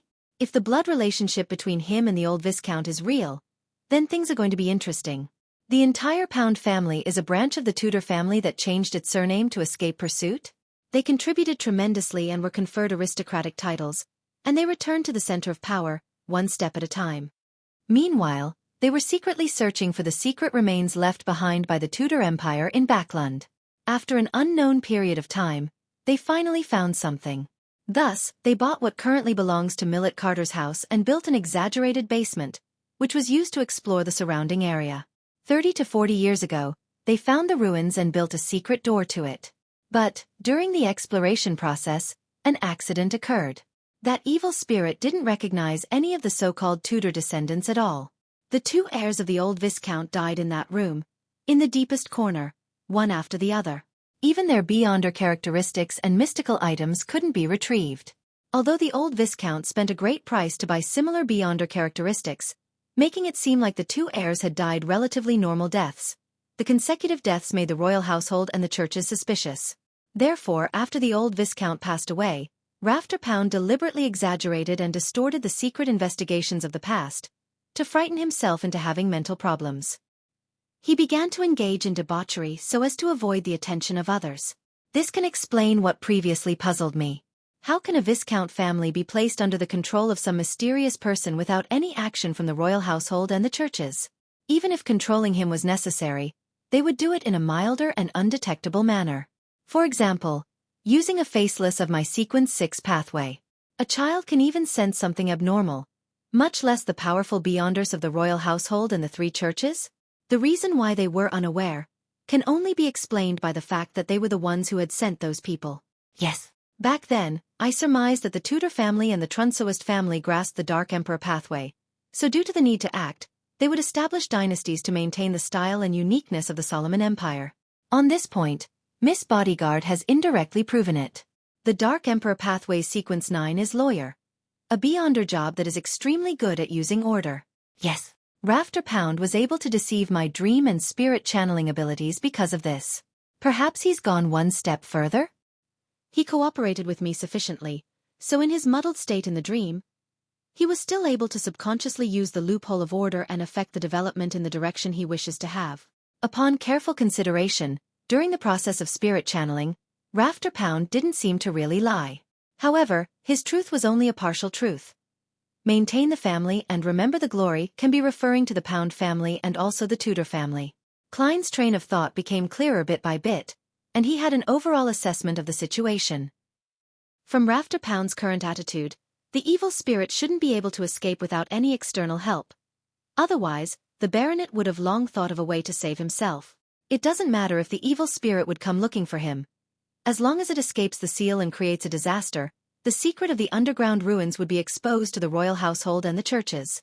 When that happens, Rafter will definitely be implicated. The room opposite had collapsed, but it didn't affect the power that restricted the evil spirit. This means that as long as the innermost room isn't directly destroyed, the evil spirit wouldn't be able to escape. The plan is clear then. I would buy some explosives from Casper's and collapse the entrance so that no one can get in, leaving the evil spirit buried underground forever. When I'm powerful enough, I can consider finishing it and help the citizens of Backlund get rid of this latent danger and harvest some valuable items in the process. However, how should I collapse it safely? I don't know anything. Maybe Casper's knows a demolition expert? After all, he is a black market weapons merchant. Klein quickly finalized the plan and decided on finding Casper's tomorrow evening. He would try to settle the matter of the underground ruins within the week. As for the true relationship between the Pound family and the Tudor family, and for Rafter's abnormality, he didn't want to probe too deeply into it. It's none of my business. Klein grumbled and quickly plummeted down past the gray fog and returned to the real world. On Friday morning, Klein went out early as usual and pretended to be very busy. The truth was, he had once again gone to the Quelag Club to practice his shooting and read the newspapers. He enjoyed himself quite a bit. At tea time, he was about to leave after staying there the entire day, but he was surprised to see Mary Gale, his former employer, and Talum Dumont, the equestrian teacher, enter the club at the same time. They were accompanied by a number of gentlemen in double-breasted frock coats and beautiful ladies in fine makeup. Among them was the Daily Observer reporter, Mike Joseph. Oh, Detective Moriarty. What a coincidence. Mike, with his charming eyes but rather rough skin, took the initiative to greet him. Klein smiled and replied, Mr. Reporter, are you done with your investigative news? It's done, thanks to your help. Let me do the introductions. This is the famous detective, Mr. Sherlock Moriarty, a good friend of Talum's. Mike waved his arm and said.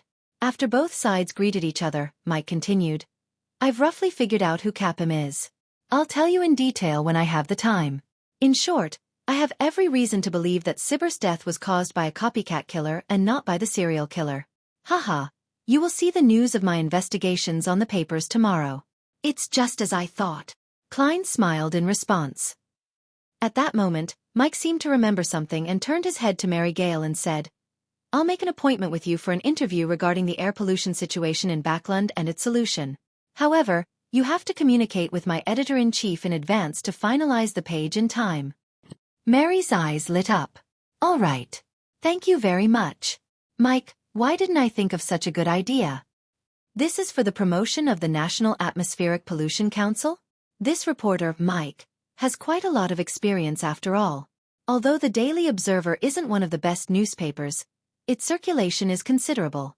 Did Mary suddenly come here today because the other members of the House of Commons who are members of this club were coming? This type of private club is indeed suitable for politics and business. Klein seemed to gain an understanding and bade farewell ahead of time. Before becoming a faceless, he didn't want to get involved in high-level affairs such as this. Evening, in an apartment in East Borough. After a busy day, Williams entered the small room he rented, intending to change his coat, get some money, go to the pub for a drink, and settle his dinner there. In the gloomy darkness, he suddenly stopped putting on his coat. He saw a shadow standing by the window, its face completely obscured by the shadow of the hood. Who told you to look for Lenevis? The dark figure asked in a low, slow voice. Williams quickly put on his coat, gulped his saliva, and said, I have a friend, a bounty hunter. Bounty hunters referred to adventurers who used various bounty rewards as their main source of income. There were a lot of them in East Borough and in Backlund. Why did he suddenly start looking for Lenevis? This is a bounty that was offered a long time ago. The black figure was extremely tall. Step by step, he approached Williams. I don't know. Maybe she just wanted to attempt another bounty. Williams took a very tiny step back. The dark figure pressed hoarsely. Who is she? Williams immediately entered a dilemma, but after a few seconds, he replied with a trembling voice. Zio Dairy Cha. I don't know where she lives. Very good, very honest. The black figure reached out and patted Williams's body. Without further ado, he walked towards the door. Williams secretly heaved a sigh of relief, believing that his rich experience in the underworld had helped him. Don't try to be brave when you shouldn't. At that moment, he saw the shadow snap his fingers. Pah!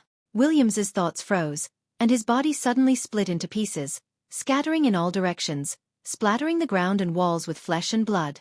Then, the shadow broke the gas pipe. Amidst the sound of gas spewing out from the pipes, he picked up the candle from Williams's desk and struck it against the wick. The black shadow left immediately. A few minutes later, the candle suddenly lit up by itself. Boom! The explosion wiped out everything. Chapter 278. Free? After dinner, in the billiard room of the Bravehearts bar, dressed in a simple black coat and a dark cap, Klein held a glass of Southville beer, closed the door behind him, and walked over to Casper's, who was bent over the table, trying to hit the ball. Before he could muster a smile and say hello, Casper stopped what he was doing, straightened up, and glanced at him. Marek isn't here. There are no other gatherings you want. I have nothing but weapons. Very familiar with what I want. Fortunately, I have a different goal today. Klein curled the corner of his lips and said, I'm here to buy weapons. Marek isn't here. From the looks of it, they've been exposed and are targeted by their enemies. They've decided to switch locations. Then I won't be able to contact Miss Bodyguard. And I was planning on tricking Millet Carter with Marek zombies as my helpers. They'll keep a secret, they're obedient, and they're unafraid of death. Well, the premise of their obedience is when the influence of Azek's copper whistle is shielded. As he spoke, a series of thoughts flashed through Klein's mind. Casper's was slightly surprised. With a look of suspicion, he leaned against his cue stick and rubbed his brandy nose and said, What kind of weapon are you looking to buy? Have you finished the previous bullets? That's quite a lot of practice. No, I practiced with bullets I bought at the Quelag Club. Klein smiled. I want to buy explosives, the kind that is widely used in mines. What do you want to do? Casper's blurted out as his expression turned solemn and stern. I'm warning you, don't try to do anything condemnable. I won't allow my customers to challenge Civilau's yard. Of course, you don't have to buy weapons from me. To be able to become a black market weapon merchant and live to this day, from a certain point of view, he must abide strictly by the rules. At the very least, he wouldn't sell to those crazy fellows. Klein habitually gave his evaluation from a Nighthawk's point of view and smiled. You seem to have misunderstood something. I'm not going to blast open the door of a bank vault or try to create any sensational news. I'm helping someone with the demolition of a building, making it easier for subsequent renovations. Then why didn't he find a proper construction company? Casper's didn't let down his guard. Haha, that's a secret chamber. He doesn't want others to know about it. Klein switched to asking, Do you know any reliable explosives experts? I'm not very good at this sort of thing, and I'm afraid the whole house will collapse. When Casper saw that Klein was making considerations to ensure that the house remained in good condition, the doubt in his mind was immediately dispelled quite significantly. Just as he was deliberating for an answer, an illusory voice suddenly rang out in the room. There's no need. A familiar feeling came over Klein. He quickly turned around and found Miss Bodyguard sitting on a chair in the corner without him realizing it. She was still wearing her black Gothic regal dress and matching soft hat. Her face was as pale as ever, and her blonde hair and delicate features accentuated each other. Good evening, madam. Klein slightly bent his back and bowed. Good evening, ma'am. Sharon. Casper's did the same. So her name is Sharon. Klein thoughtfully waited for her to speak. The lady named Sharon looked at Casper's and said, Marek won't be coming back here again. If you need him for anything, leave a message according to the third method. Yes, ma'am. Sharon. Casper's, who had clearly seen a lot of things in his life, seemed to have an instinctive fear of Miss Bodyguard. Upon hearing this, Klein interrupted, If I mean, if I wanted to get Merrick's help, how should I get in touch with him? Through Casper's, Sharon answered simply. All right. Klein spread out his hands and said, Oh yeah, what did you mean when you said there's no need for a demolition expert? Sharon's blue eyes didn't waver in the slightest. I am one. You are one? You're a demolition expert? Wait a minute. Aren't you a Beyonder with special abilities, probably at Sequence 5? Why are you being a part-time demolition expert? Klein froze as he felt at a loss for words. In the end, he chose to believe Miss Bodyguard as he said in deliberation, I'm going to visit. Before he could finish, he looked at Casper's. It was indicative that the ensuing topic wasn't suitable for this ordinary person. Fundamentally, due to his body, a black market weapons dealer is indeed considered an ordinary person. Klein silently added. Sharon looked at Casper's and said, Prepare the explosives. £2. He'll pay. Yes, ma'am. Sharon. Casper's glanced at Klein and limped out of the billiard room, not forgetting to close the door behind him. Seeing Miss Bodyguard looking at him silently, Klein felt like he was being watched by a ghost. He quickly organized his words and said, I found Baronet Pound's address and visited him in the middle of the night. After recounting everything that Rafter Pound had told him, Klein began to deduce the process from the story. I think he lied in many areas, and it's impossible for a Viscount family to be so easily manipulated. If a child can notice something abnormal, how can the royal household and the churches not sense anything? After Rafter Pound degenerated, he had many chances to interact with outsiders and other aristocratic members. As long as he showed a little courage, he would be able to easily resolve the problem. Therefore, I think he must have been hiding something that has a high chance of being related to the underground structure. From the state of his mind, it seems that the evil spirit won't be able to escape for a long period of time. So I plan to get some explosives and destroy the entrance to prevent others from getting in. I'm afraid that I might accidentally release the evil spirit. Yes. Miss Bodyguard Sharon didn't confirm Klein's guess, but she didn't reject it either.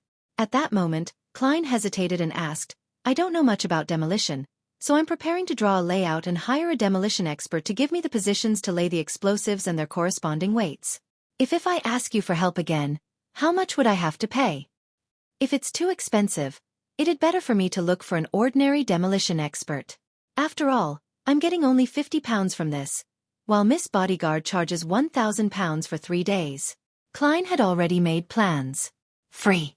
Sharon's answer was still in her usual style of being terse. Free.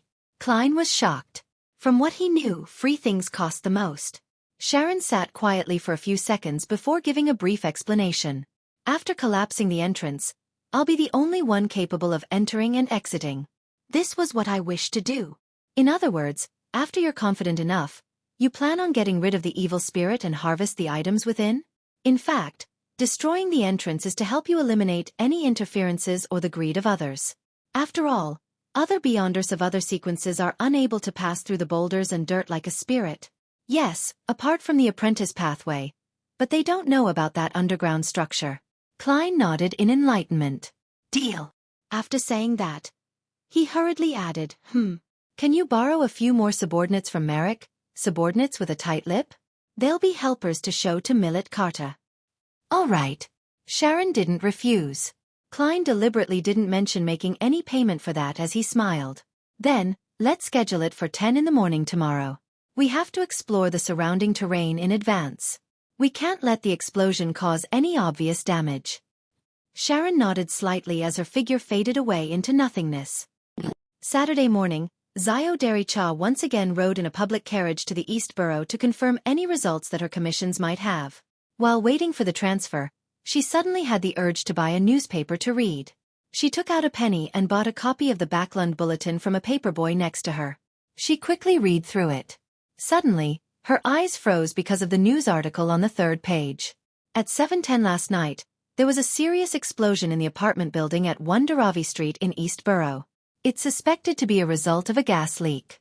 The explosion happened at unit #03-06. The tenant died on the spot, to the point of not leaving a complete corpse. At press time, this explosion resulted in 3 deaths and 16 injured. 1 Dharavi Street. Apartment #03-06. Isn't this the place Williams rents? He's dead? He died from a gas leak explosion? No. Absolutely impossible. He would never be so extravagant and use gas, even if there was an installation there. Did he end up like this because he had just accepted my commission? But Lenevis is a wanted criminal. If he discovers that someone was looking for him, all he should need to do is move. There's no need to kill people to keep it a secret. Doing so would instead expose problems. The way this was done is too weird and radical. It's like it was done by a lunatic. He's clearly just a swindler. Poor Williams. I will definitely avenge you. I'll definitely find out the truth. Zio looked sadly and gravely at the public carriage parked in front of her and didn't choose to board it. She knew that it would be very dangerous to head to East Borough now. She intended to go back at once and tell Furs to get her to move to a spare rental house. Then, she would head to East Borough in a disguise and ask someone familiar to gain a preliminary understanding of the reason and find traces of the killer's tracks. Sigh, it's true that none of Miss Audrey's commissions are without danger. I thought that as long as I didn't stop someone who is already a wanted swindler and didn't stop him from escaping, he wouldn't retaliate in such a vicious manner. I was careless. I was the one who caused Williams's death. Well, that didn't exclude the possibility that he was also gathering information on other matters, thereby bringing about disaster. Zio closed her eyes and crossed the street to the waiting area on the other side. At 10:14, after confirming the surface conditions of the fourth epic structure, Klein and Miss Bodyguard, Sharon, arrived outside the building at 8 William Street. Sharon had already vanished, and Millet Carter saw Detective Sherlock Moriarty in his grayish-blue worker's uniform and cap and his 3 taciturn assistants. It's convenient to explore like this, Klein explained. Millet Carter's eyes swept across the 3 assistants who were obviously good at fighting and nodded in satisfaction. Your preparations were quicker than I expected. Is one of them a snake-repelling expert? Yes, they're very good at repelling snakes. Klein didn't hesitate to give an affirmative answer. How could a zombie be afraid of being bitten by snakes? Chapter 279. Extreme joy begets sorrow in the dark underground structure. Klein walked around the hall with a raised lantern in his hand. He thoroughly checked to see if there were any other entrances. Of course, he didn't dare enter the tunnel that led to the innermost room, and the newly gathered snakes were, once again, blown away by a biting cold wind. After receiving confirmation, he took the initiative to retreat to the side of the gate, where he watched, along with the 3 zombies, as Sharon placed explosives at different locations. She looks very professional. Klein sighed softly. And without a doubt, the 3 zombies didn't respond to his musings. However, there was a reason for this. He kept using his spirituality to wrap Azek's copper whistle so as to shield against its negative effects. Otherwise, he would have encountered their abnormally passionate response. He had no intention of bringing this ancient and exquisite copper whistle with him originally, but considering that he had to guard against the evil spirit's manipulations, he could only sacrifice some of his spirituality. Miss Bodyguard, no. Miss Sharon said that she's a demolition expert, and from the looks of it, she really isn't bragging. Was she in this line of work in the past? Or does one of her sequences in her Beyonder pathway make her skilled in this domain? According to the information I read back in the Nighthawks, a few candidates like Sequence 9 Criminal, Prisoner, Warrior, and Hunter, Sequence 8 Sheriff, and Sequence 7 Weapon Master and Knowledge Keeper. Heh, the latter has a nickname, Detective. It's part of the Church of the God of Knowledge and Wisdom. As for the rest, I'm completely clueless. I wonder which pathway Miss Sharon is. Nothing seems to match, and she even showed her ability to command the zombies. While Klein's thoughts wandered and made all sorts of associations, Sharon finished setting up the explosives and in passing, lit the fuse. In passing? Lighting the fuse? Hey. Why didn't you give any warning? Only then did Klein jolt back to his senses and was startled. He quickly rushed out of the hall and entered the corridor outside. As for the 3 zombies, they calmly followed behind him. It's very safe here. Sharon suddenly appeared and floated beside him. Klein breathed a sigh of relief and asked, "Will dust fall from the tremors over here?" "Yes," Sharon answered with a single word. "That's good." As he spoke, Klein took another step back. The hissing sound of the fuse burning reached his ears, making him feel slightly irritated. It wasn't because he was afraid of the explosion that followed, but because he couldn't feel at ease. "One," Sharon said suddenly. "Ha!" Klein didn't understand what she meant. Rumble. The earth shook violently, and plumes of dust fell from above. Klein's ears buzzed, and for a moment he couldn't hear anything else. If it wasn't for the fact that he was a clown, he would have lost his balance and collapsed to the ground. Cough, cough, cough. Having been distracted and caught unaware, he started to cough. He saw boulders and mud rapidly falling in front of him as they instantly blocked the entrance. During the remaining tremors, Klein gripped the copper whistle given to him by Mr. Azek and observed its reaction. Although he had divined beforehand that his expedition would be safe, he didn't dare to believe it completely, even if it was a revelation gained from above the grey fog, since it involved the statues of the 6 Orthodox gods. Therefore, he cautiously judged whether or not the evil spirit was freed with the help of Azek's copper whistle. The copper whistle's surface was cold but mild, and it had no abnormal changes. Completely relieved, Klein looked at the zombies beside him and confirmed one thing from their eyes. His face was very dirty right now. That's good. It's in line with how I'm going to explain this to old Mr. Millet Carter. I didn't waste my effort in changing into a different set of clothes. He walked to the entrance and confirmed that it was completely blocked. Without causing too much of a commotion, it's true that only those from the apprentice path and beyonders like Miss Sharon can enter in the future. By doing so, she has ruled out many potential competitors. No wonder it was free. Klein looked at the boulders and dirt before sighing. Of course I can too. I have a condition similar to a spirit body. He silently added this sentence inwardly with a smile, but his expression didn't change at all. Let's call it a day. With an exaggerated snap of his fingers, Klein led the 3 zombies back to the basement of the house.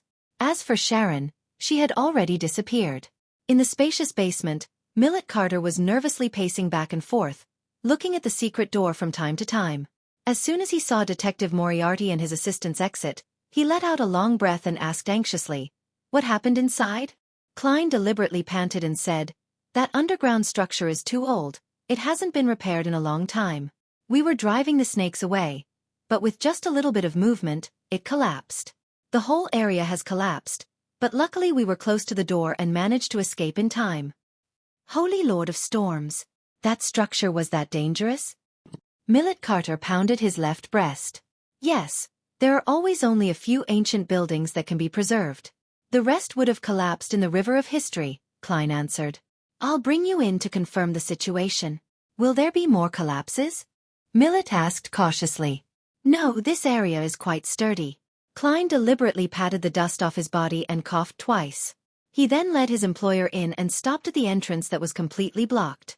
The walls near the hall had also collapsed, leaving behind only stones and dirt. You can use this area. He pointed to the corridor area. Millet was silent for a few seconds before he sighed. Thank goodness I didn't hastily send someone in to explore but instead went to look for you, a professional. Otherwise, I would have had to bear the burden of the loss of several lives. All right, this commission ends here. I'll pay you the rest of the reward. As he spoke, Millet Carter took out his wallet, did a count, and was somewhat embarrassed to find that there were only about £30 in cash. Fortunately, I still have other forms of money. Otherwise I'd have to go to the bank, Millet mumbled as he looked up at Klein. Do you mind taking gold coins? No, I don't mind any form of money. Klein smiled.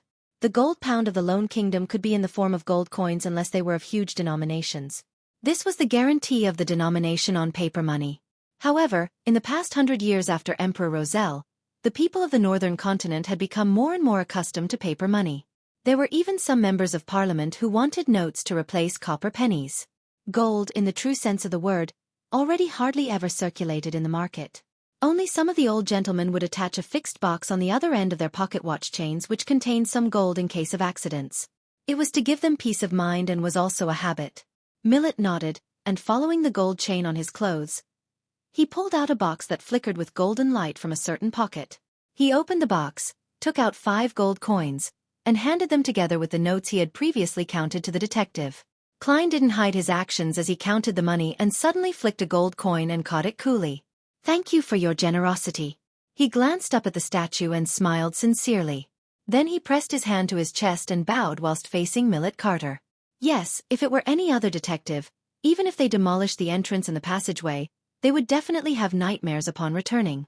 They would hear things at home, and their minds will turn weak. They would feel like they're being watched all the time and experience other problems. That's the corruption of the evil spirit's aura. It will take a very long time before the effects disappear, but we're different. Miss Sharon is like a ghost to begin with. As for me, I'll be completely fine once I go above the gray fog. As for the 3 zombies, they aren't even afraid of death. So what's there to be afraid of? Klein lampooned while in a good mood as he bade Millet Cullen farewell and left his house. Arriving on the street, without even informing him, the 3 zombies walked in another direction. Miss Sharon is gone. She really didn't collect any money for the zombies. Klein smiled as he raised his arm and waved at the departing backs of the 3 zombies. Then, he went home and changed into his normal clothes and headed for the Quelag Club to practice shooting.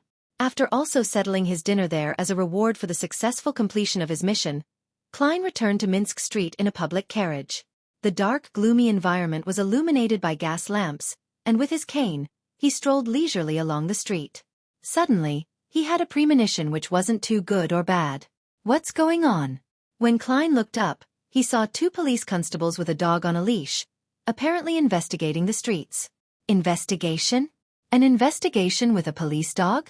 Is this a result of the serial killings? The scene of the murder had the smell of cloves and gooseberries, so they included a police dog? Klein couldn't help but silently lampoon. The history of dogs dated back as far as the Roselle period, but the numbers had always been small.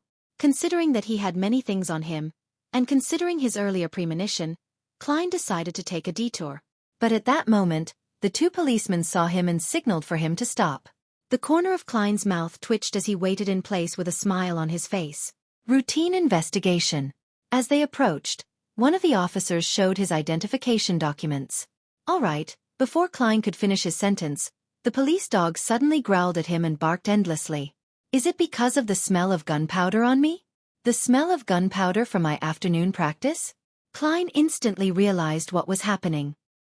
He looked at the faces of the 2 officers who were now on alert. With a thought, he smiled and said, "It's this, I picked up a revolver along the way, along with an armpit holster and bullets. I was planning on handing them over to the police."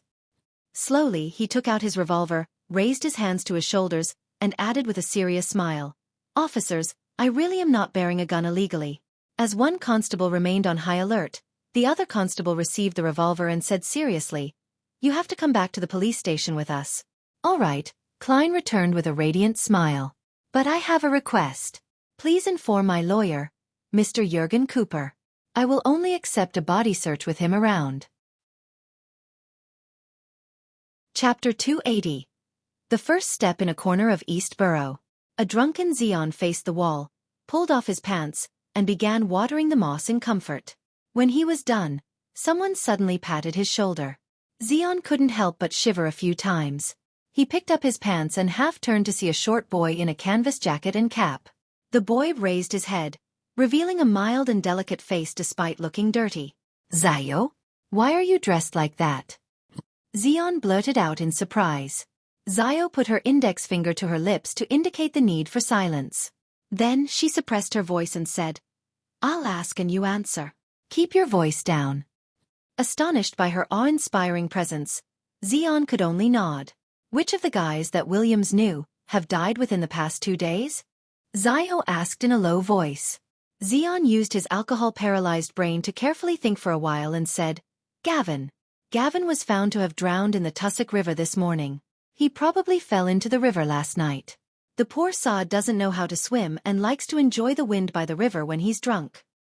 Zayo's gaze suddenly became sharp. Without any hesitation, she asked, "Did Gavin accept Williams's request to look for the wanted criminal, Lenevis?" "Of course, we all got this commission from Williams. Anyway, it's not like it's a big deal. All we have to do is show the portrait to everyone we know and keep an eye out for someone who looks like him. Oh, Williams, he said that if there's a clue, he'll treat me to 3 days of booze and meat. The poor fellow actually died in a gas explosion. That's why I refused to have my landlord install a gas pipe." "Huh. That was months ago. I can only afford a cheap motel now," Jean droned on. "What region is Gavin in charge of? Did he mention anything to you?" Zayo looked sideways, pursed her lips, and stared straight at Xeon. He usually goes to the dock area near the East Balham dock. He even met me yesterday evening and said that he went to the Workers' Alliance Tavern there to spread the news of his search for Lenevis, and he also showed the portrait of Lenevis to everyone present." Jean hiccuped. There were many docks in Backlund, most of which were considered as the dock area and designated as shipyards. "And after that?" Did Gavin say what he was going to do? Zio asked again, frowning doubtfully. Of course, drinking. He planned to have a good drink and then find a place to sleep. Oh, the poor sod must have felt hot from drinking and wanted to take a bath in the river, but he forgot he couldn't swim, and it's almost winter. Zion sighed again. Gavin didn't discover anything. He had gone to the Workers' Alliance Tavern in East Balham Dock and distributed leaflets to search for Lenevis, but ended up meeting his demise. It even implicated Williams. The murderer's reaction can no longer be described as extreme anymore. He's simply a lunatic. If I were Lenevis, the easiest option would be to immediately move somewhere else and avoid being found. Unless he's embroiled in something and cannot leave any time soon. But I wasn't the only one looking for him. There are also many bounty hunters. He may kill Williams, but can he kill that many people? If he had the ability, he would kill off everyone who spread wanted posters in Civilau's yard. Zio was completely befuddled by the entire matter. Just like how she found Williams's death was impossible. In the end, she decided to report the problem to Miss Audrey first, and then head to the Workers' Alliance Tavern in East Balham in disguise. She wouldn't make any inquiries and only observe to see if there was anyone suspicious. Sherwood Borough. Rice Police Station. Once again, Klein found himself huddled on a backrest-equipped bench with thieves and drunkards. How unlucky. To think that I would run into the police and fail to take a detour in time. It's all because of that damn serial killer. As Klein cursed that particular person, he thought about how to hide his charms and the herbal powder he couldn't explain away and dodge the body search that followed. He had tried to put them in his black gloves, then find a chance to slip them into a hidden spot in the police station, only to retrieve them when he left. Just then, his eyes lit up and he saw the young lawyer Jurgen Cooper, with his hair neatly combed back. He was dressed like he was attending a banquet. Just as Cooper came over, he was accompanied by a police constable. "You can leave after signing your name," Jurgen said with his usual serious expression. "Is that all?" Klein asked in surprise. Jurgen nodded slightly. "Yes, they know you're a well-known detective." "What kind of reason is this?" Klein didn't dare to ask further. He immediately got up and followed after Jurgen, who was wearing a long black tweed coat. He signed his name at a leisurely pace before leaving. The weather was different from the last time he was led out from the police station by Jurgen. There was no rain and only thick clouds obscuring the crimson moon and stars. The streets were illuminated by gas lamps that lined both sides of the streets. "Thank you so much. I've troubled you once again." Klein briskly walked forward and came to Jurgen's side. Jurgen turned his head to look at him and said to him without a smile, "There's no need to thank me. This is my job. £2. Klein sized him up seriously and revealed a smile. "Okay." His wallet was bulging recently, and he produced 2 one-pound notes at once. Without a trace of politeness, Jurgen received the payment and said, "If you're willing to enter into a formal partnership, then every time you come to the police station, I'll only charge you £1. Of course, not for the cases that are serious. You have to understand that a large portion of the fees I charge will go to the office. It's as if I would frequently be invited to the police station for some coffee in the future." "Pooey, they don't even give coffee." "There isn't even a cup of water." Before Klein could answer, he heard Jurgen add, "For a private detective, getting in and out of the police station is something that happens every once in a while. It's an occupational hazard." "Well, I know very well that every private detective has a problem with the illegal bearing of arms and the illegal trespassing in other people's homes." Your response this time was very good. "The police couldn't find enough evidence to prove that you were bearing a gun illegally, and the explanation for the gunpowder reaction on your body was quite sufficient. The name Quelag Club was enough to convince them. Otherwise, you most likely would have had to go to the magistrate's court. So you're not a suspect, but a good citizen. A good citizen who picked up a gun and handed it in, so there was no need for a body search." "All right. "But I lost a revolver and the corresponding bullets. That's several pounds, and there's also the lawyer's fee." Klein squeezed out a smile. "I understand. Lawyer Jurgen, let's establish a formal partnership." The corner of Jurgen's mouth twitched. With an extremely professional smile, he extended his hand and said, "I hope for a pleasant partnership. I sincerely hope that I don't have to see you too often at the police station. That's not something that's up to me to decide." Klein gave a self-deprecating laugh. Back at 15 Minsk Street, Klein eased himself with a hot bath. But at that moment, he once again heard illusory prayers coming from a woman. Miss Justice? Is there a clue regarding Lenevis? Klein suddenly jumped out of the bathtub, quickly dried his body, put on his clothes, and went above the gray fog.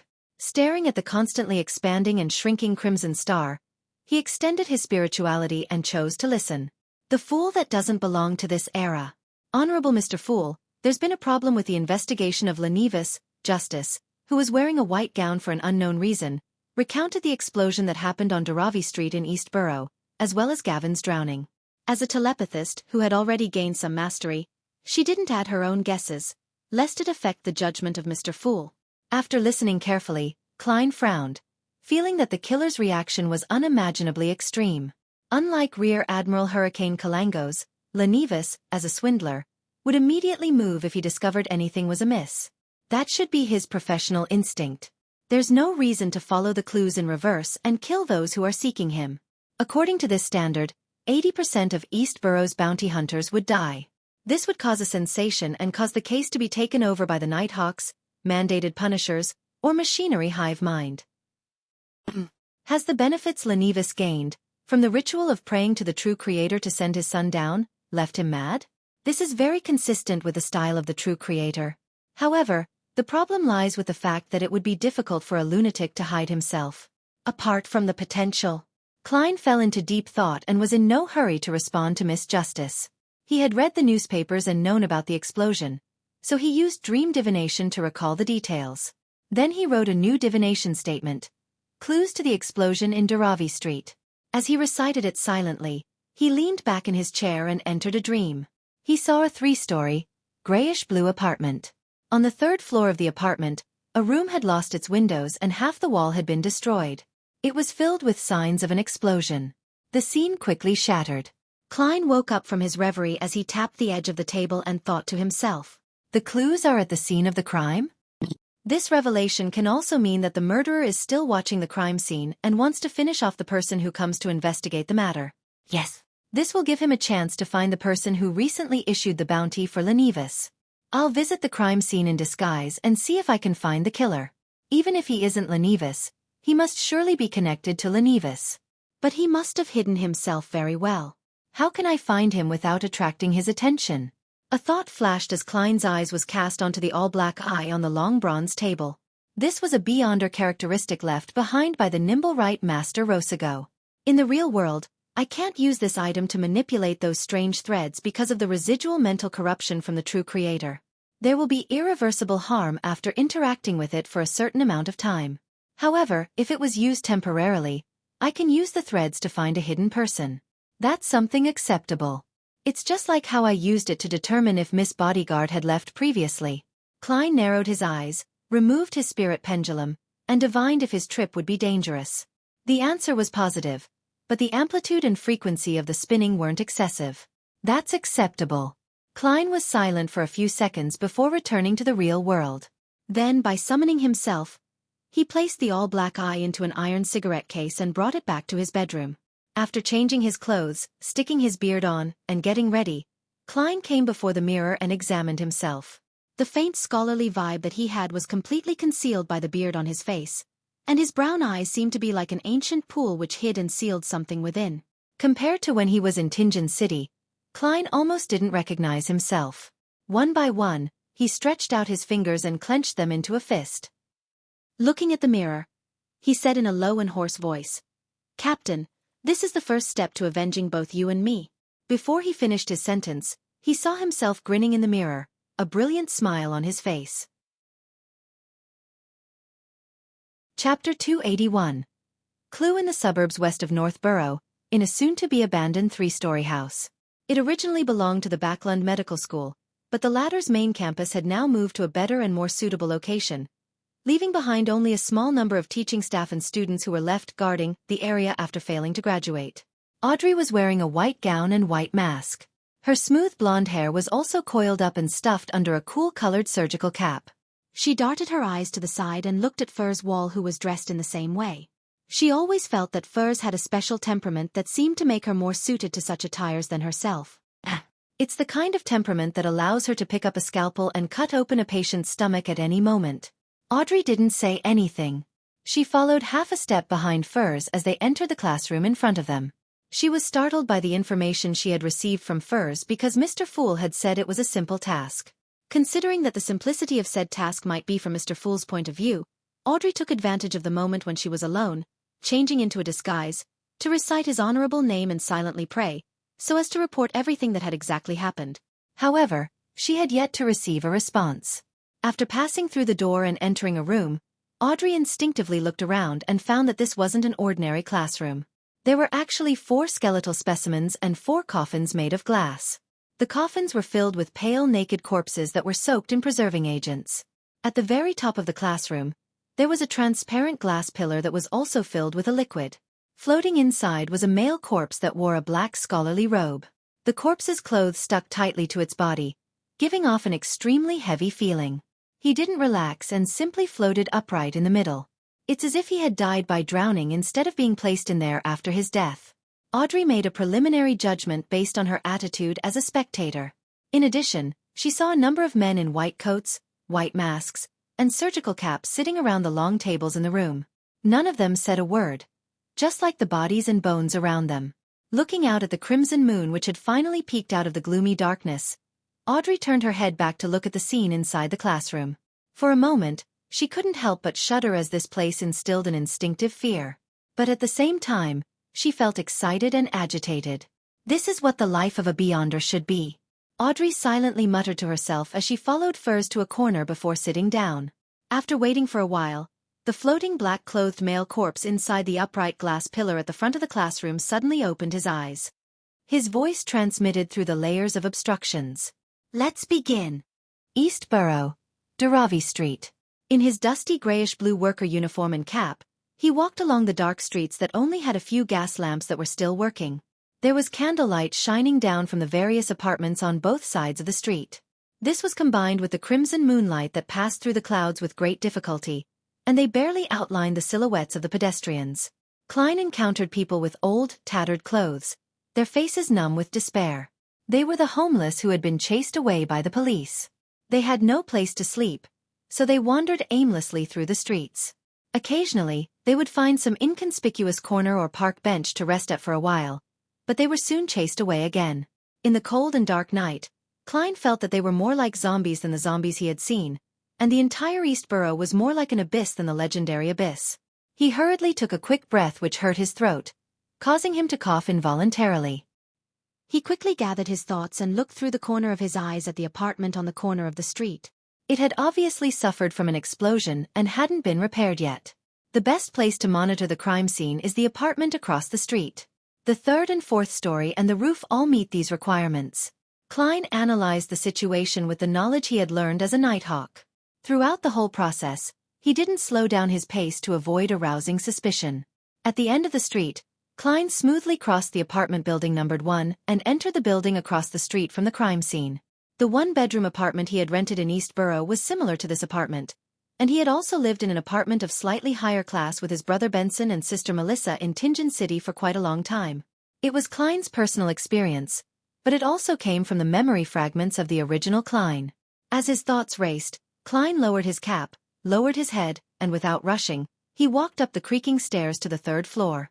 Due to his unlucky encounter in the evening, he no longer had a revolver, so all he could do was stick one hand into his pocket and hold a few tarot cards in between his fingers. There was no light other than the faint moonlight in the corridor of the 3rd floor.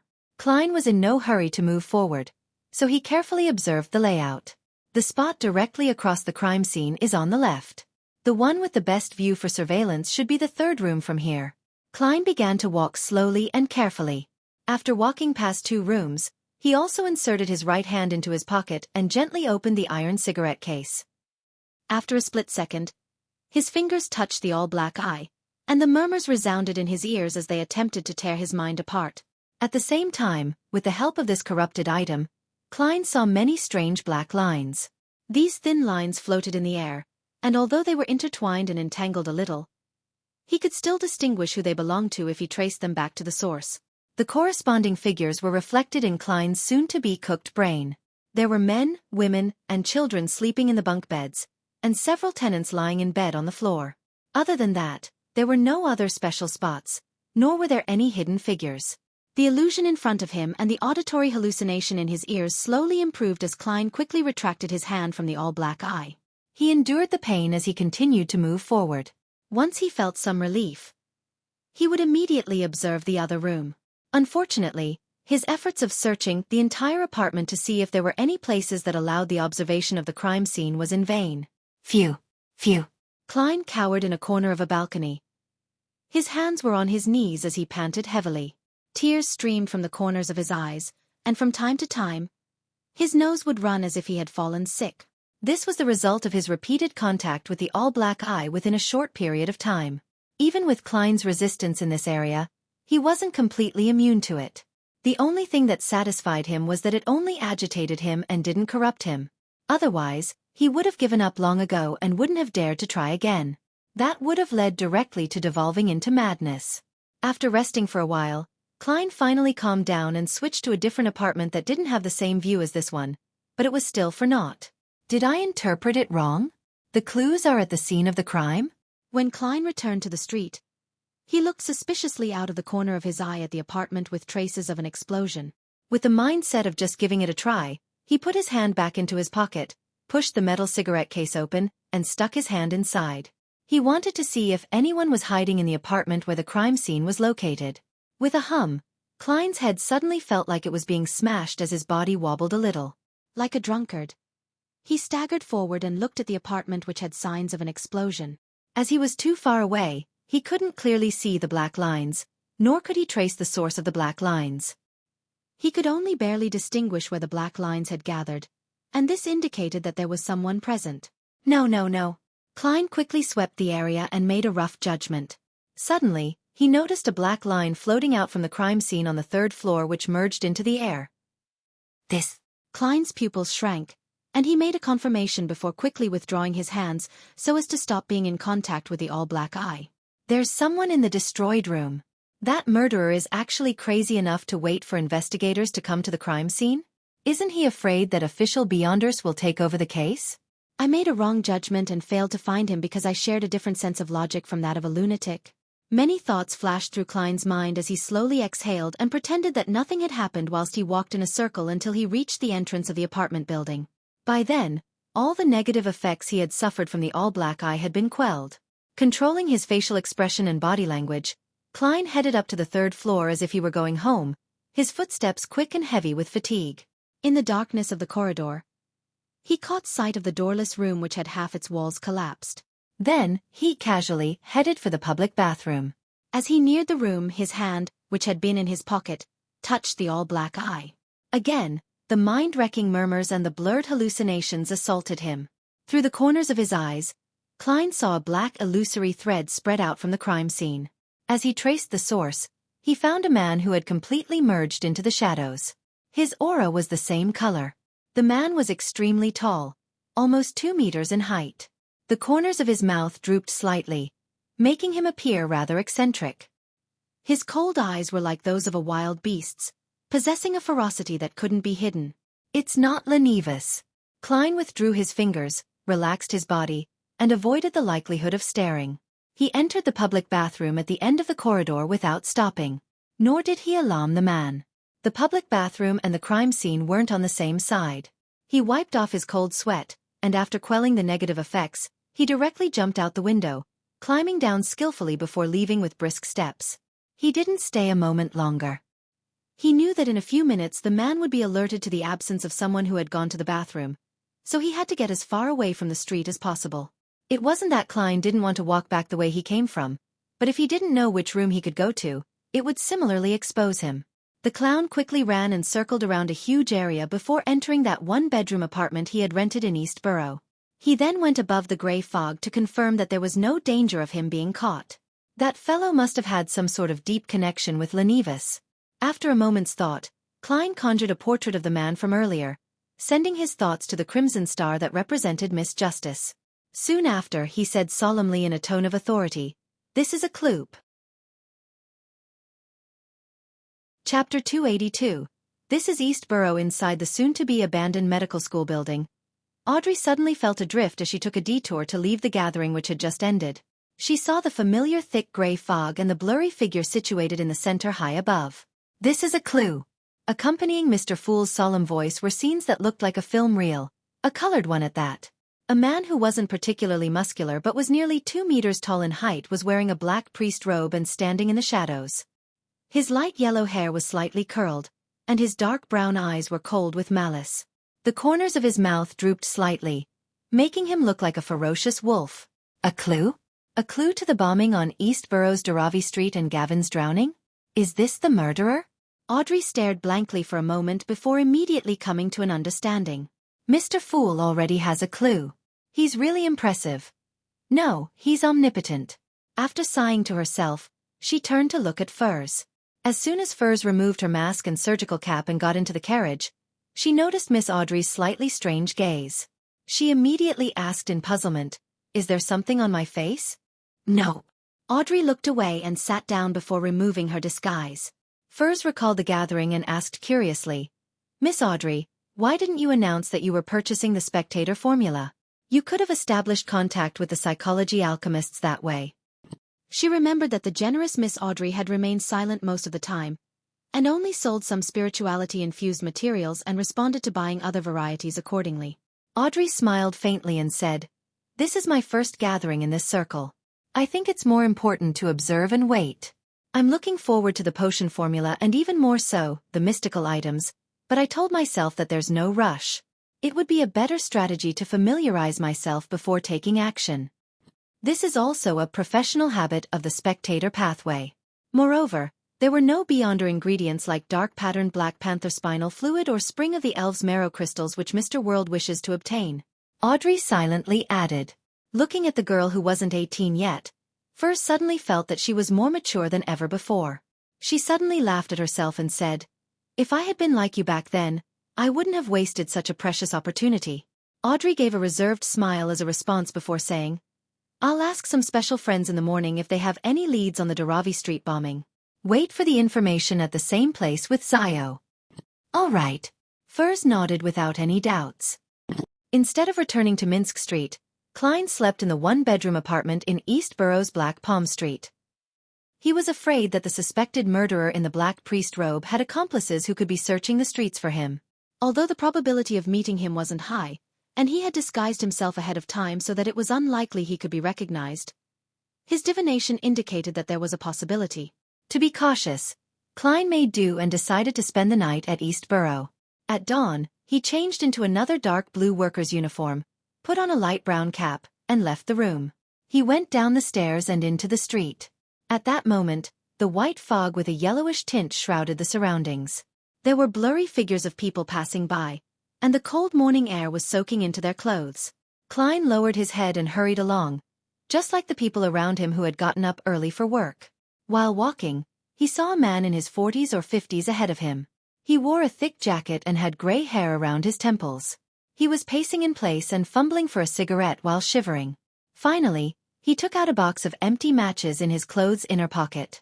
Just as he opened the matchbox, his right hand quivered, and the crumpled cigarette fell to the ground and rolled in front of Klein. Klein stopped, picked it up, and handed it to him. Thank you. I can't live without this old friend. There's only a few left." The man thanked him sincerely and accepted the cigarette. His face was pale, and he appeared to not have shaved for quite a while. Exhaustion was expressed without reserve from the corner of his eyes as he lamented, "I haven't slept for another night. I don't know how long I can last. I hope the Lord will bless me so that I can enter the workhouse today." "He's a homeless person who has been chased away." Klein casually asked, "Why doesn't the king and ministers allow all of you to sleep in the park?" "Who knows? But to sleep in this kind of weather outside, it's very likely that you'll never wake up again. It's still better in the day, since you can find a warmer place. Sigh, but this will make us lack the time or strength to look for jobs." The man lit a cigarette and sucked at it delightfully, as though he had some of his strength restored, and he walked beside Klein. It was uncertain if his destination was at the end of the fog or somewhere deep into the fog. Klein had no intention of exchanging pleasantries and was about to speed away from him when he saw the man, who had spoken clearly, bend down and pick up a dark object from the ground. It looked like an apple core that had been nibbled clean. The man swallowed his saliva before stuffing the dirt-covered fruit core into his mouth. He chewed it until it was mashed up before swallowing it down with great familiarity. Nothing was left. Looking at Klein's surprised eyes, he wiped his mouth, shrugged his shoulders, and smiled bitterly. I haven't eaten in almost 3 days.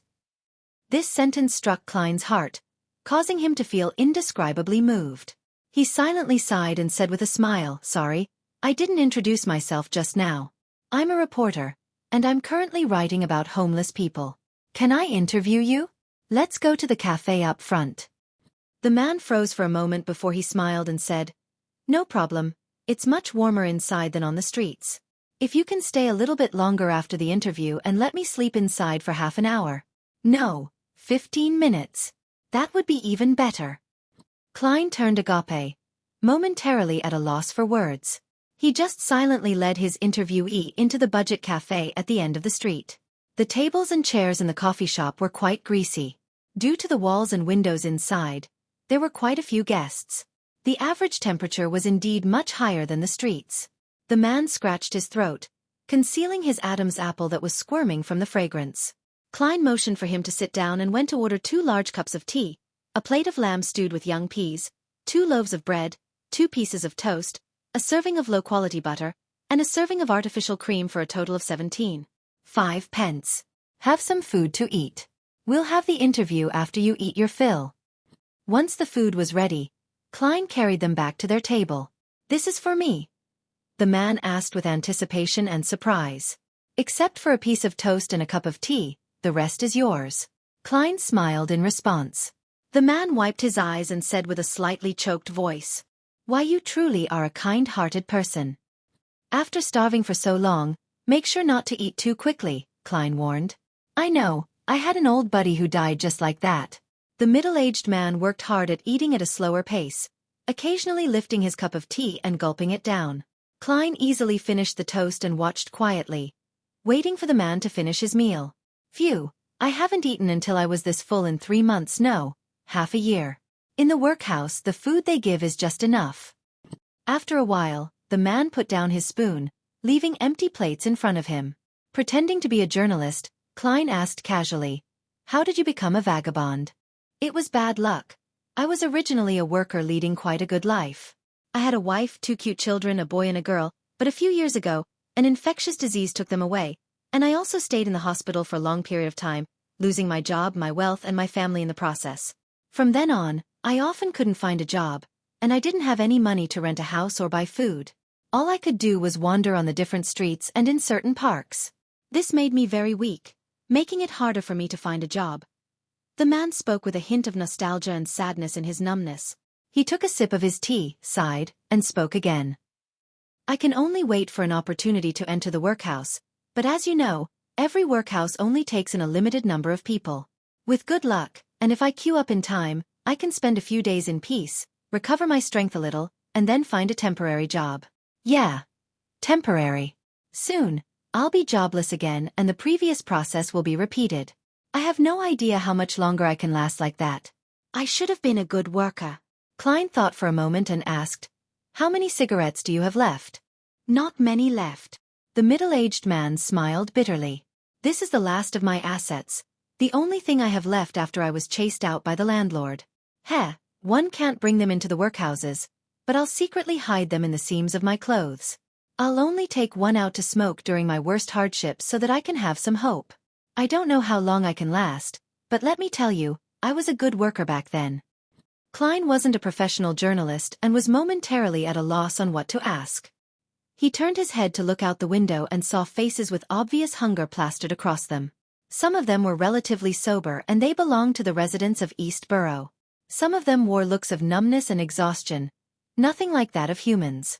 They were vagabonds. There is no obvious gap between the two. The former can easily become the latter. For example, the gentleman in front of me. When Klein looked back, he discovered that the man had fallen asleep, his body curled up on a chair.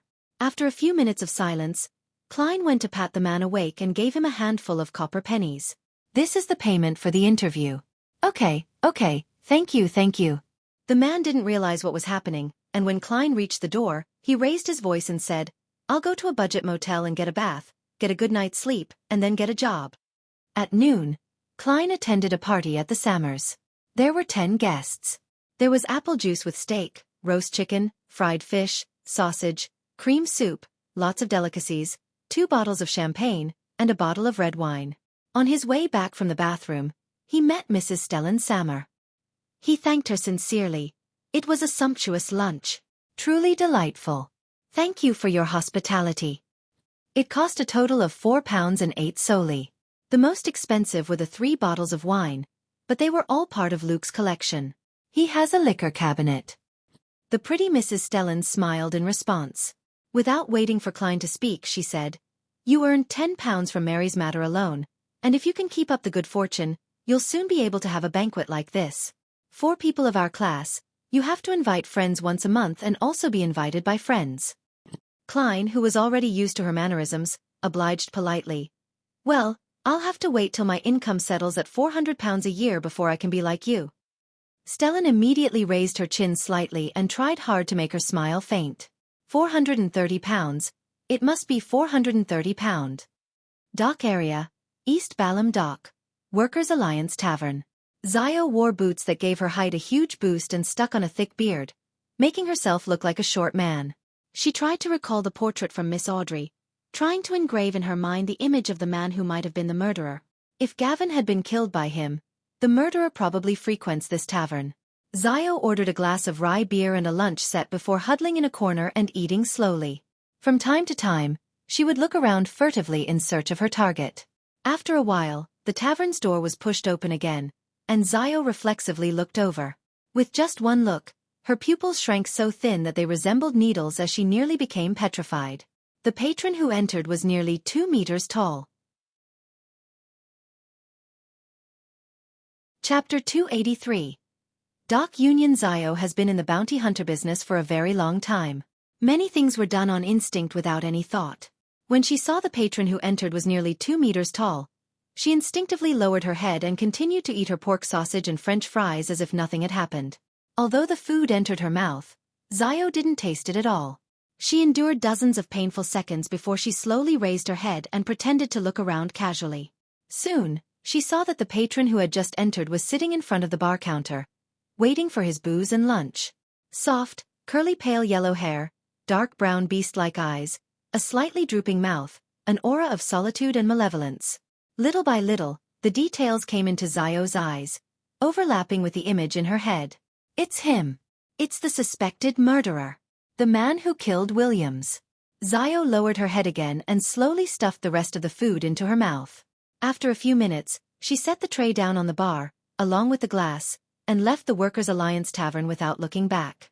Due to her high boots, they effectively masked the most obvious features of her boots. Outside, Zio slowed her pace and found a secluded spot to observe the people entering and exiting the tavern. After waiting for a while, she finally found an acquaintance, a technician named Burton, who lived in East Borough and worked at the East Balham Dock. The young man liked to treat himself to a cup of shoddy rye beer at noon or in the afternoon, and his salary only allowed him to afford such a beer, and he couldn't drink it every day. Zio nimbly darted over and patted Burton on the shoulder. She lowered her voice and said, "It's me, Zio." "Zio?" Burton looked up and down at the short man and nearly failed to recognize him as the famous arbiter Zio Derry Cha of the streets of East Borough. "I have something to ask you." Zio pointed to a nearby corner. Burton followed in puzzlement, only to come to a realization when he arrived in a secluded corner. "Are you doing a bounty mission?" He had heard that Zio was also a bounty hunter. "Yes." Zio nodded perfunctorily, fished out 5 pennies, and tossed them around. "Do you know that tall man at the tavern?" "You mean the one that's this tall, has pale yellow hair, and wears a fierce look?" Burton gestured. "Yes." Zio took out the folded portrait and unfolded it. "You have to be sure. That's him. He's been coming to this tavern often for the past 2 to 3 months. I've never seen him before that. He's very fierce, completely unreasonable, and he's good at fighting. It's best that you don't provoke him." Burton glanced at the portrait carefully and gave some sincere advice. "Yeah, when I saw that person just now, it was just like my encounter with a ferocious beast when I was young. I felt that I was in danger and wasn't a match for him, so I had to immediately avoid him." Zio secretly exhaled and asked, "Do you know anyone he's in close contact with?" "No idea. He's not very sociable and he seldom speaks. We don't even know what his name is. We have given him a nickname, Giant. Burton curled his lips and shook his head. Zio thought for a while before asking again. Where else have you met him besides the tavern? You can ask your friends the same question. Remember, it has to be a trusted friend. Burton recalled and said, when I went to the dock union to do some work, the East Balham Docks Dock Union, I would occasionally see him appear there. Zio, why aren't you a member of the union? You're so just, and those guys not only charge us 1.5 solely a week. But when the other docks go on strike, they'll pay us half our salary just because we have to support our families. Lord, let's just forget about it. In order to live a good life, we must help each other. However, once they organize a strike, they'll come to an agreement with the lawyers sent by those rich people. Our situation doesn't improve at all. Stop. Zio lowered her right palm and said, apart from that, have you seen Giant anywhere else? No, my friends probably haven't either. After all, we often discuss him in private, Burton answered in a firm tone. Zio didn't say anything more and gave him 5 copper pennies. Drinks on me.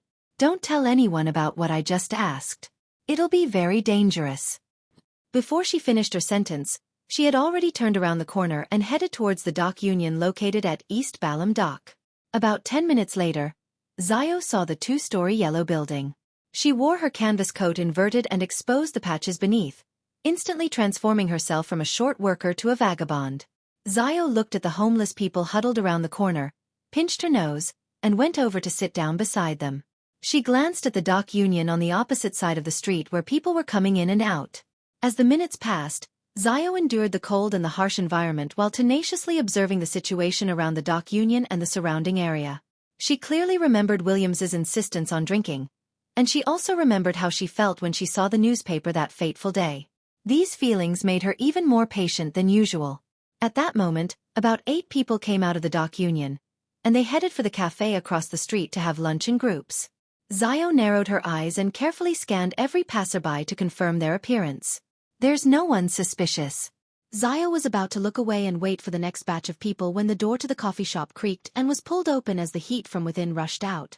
A man couldn't help but take off his gold-rimmed glasses and wipe away the fog with his sleeves.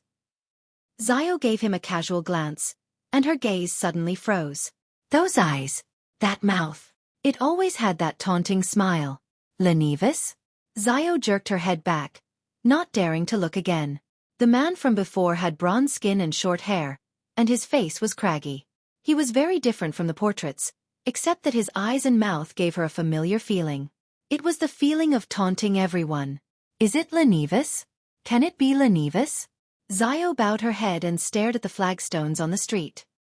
At the Sammers.